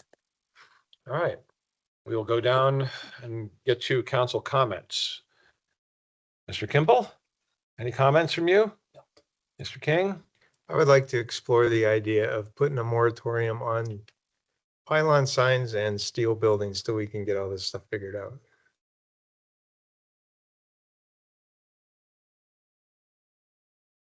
Not including the I don't think you can the do that. businesses that were here. I don't think you can do that. Why is that? I don't think you can make an exception if we were to create an ordinance around it. Well, no, it's not an exception. They've already submitted. Okay. Oh, okay, right. So future submissions. Right. We've had a couple of moratoriums in the past. I'm sure it's not much to change the verbiage around. And this is only over 20,000 square feet, by the way. Buildings over 20, steel buildings over 20,000 square feet and pylon signs. Okay, I don't have any council comments tonight. Nada. Stena? I said no. Okay, we'll move on to the executive session portion of tonight's agenda. I'm going to make a motion going to executive session pursuant to 24-6-402-4B Colorado Revised Statute for a conference with the town attorney for the purpose of receiving legal advice on specific legal questions regarding the pending legal projects. And well, we'll just do that motion first. Second. A motion and a second.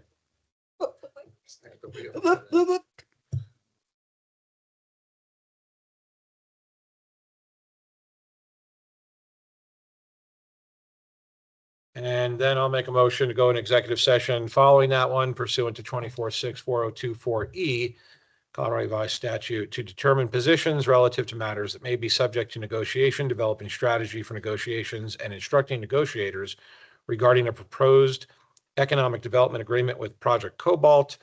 And we will reconvene into open session following that particular executive session. Second.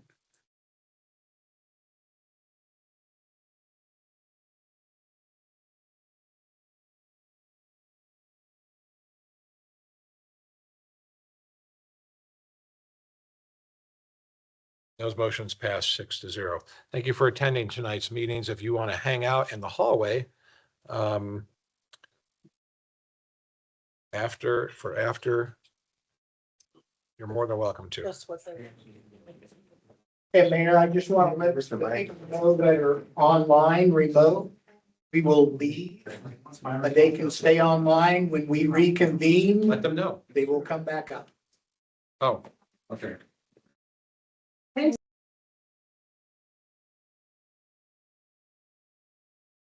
Okay, so we are back from executive session, and before us, we have a resolution 27-2026, a resolution approving an economic development agreement with Project Cobalt. I would like to say that given this was my first experience, as it was many others with staff and my cohort, Councilmember Kimple, Smith. Oh, is it, which one did we do? We did one together. All right, Smith. That, oh, right, the water. This was a really cool experience to go through. The benefit that comes from getting involved in kind of these things, besides the educational opportunity on how these different entities work, was, I think, pretty cool to be a part of. And I am very much looking forward to having a new business here that is going to contribute to the vitality of the town, both in a employee base and hopefully some new residents, and providing support for D38. Chad, you want to add anything? No, I'll make a motion though. Okay. Unless someone else has anything to say. No, really good job by staff for sure. Getting this done. It was a learning experience, I think valuable, and we're using those tools these things that we learned on the Economic Development Committee now. So yeah, I'm happy to read it in if nobody has anything else. All right. Make a motion to approve resolution number 27-2026. Resolution approving an economic development agreement with Project Cobalt. Second. We have a motion and a second.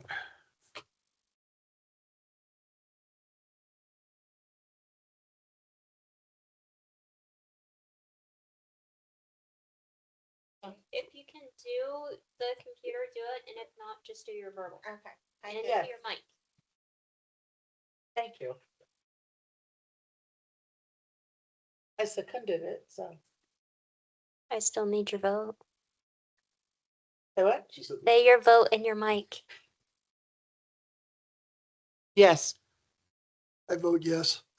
Thank you. That motion passes 6-0. I am very much looking forward to meeting the folks at ACO. Yeah. Well, it's no secret.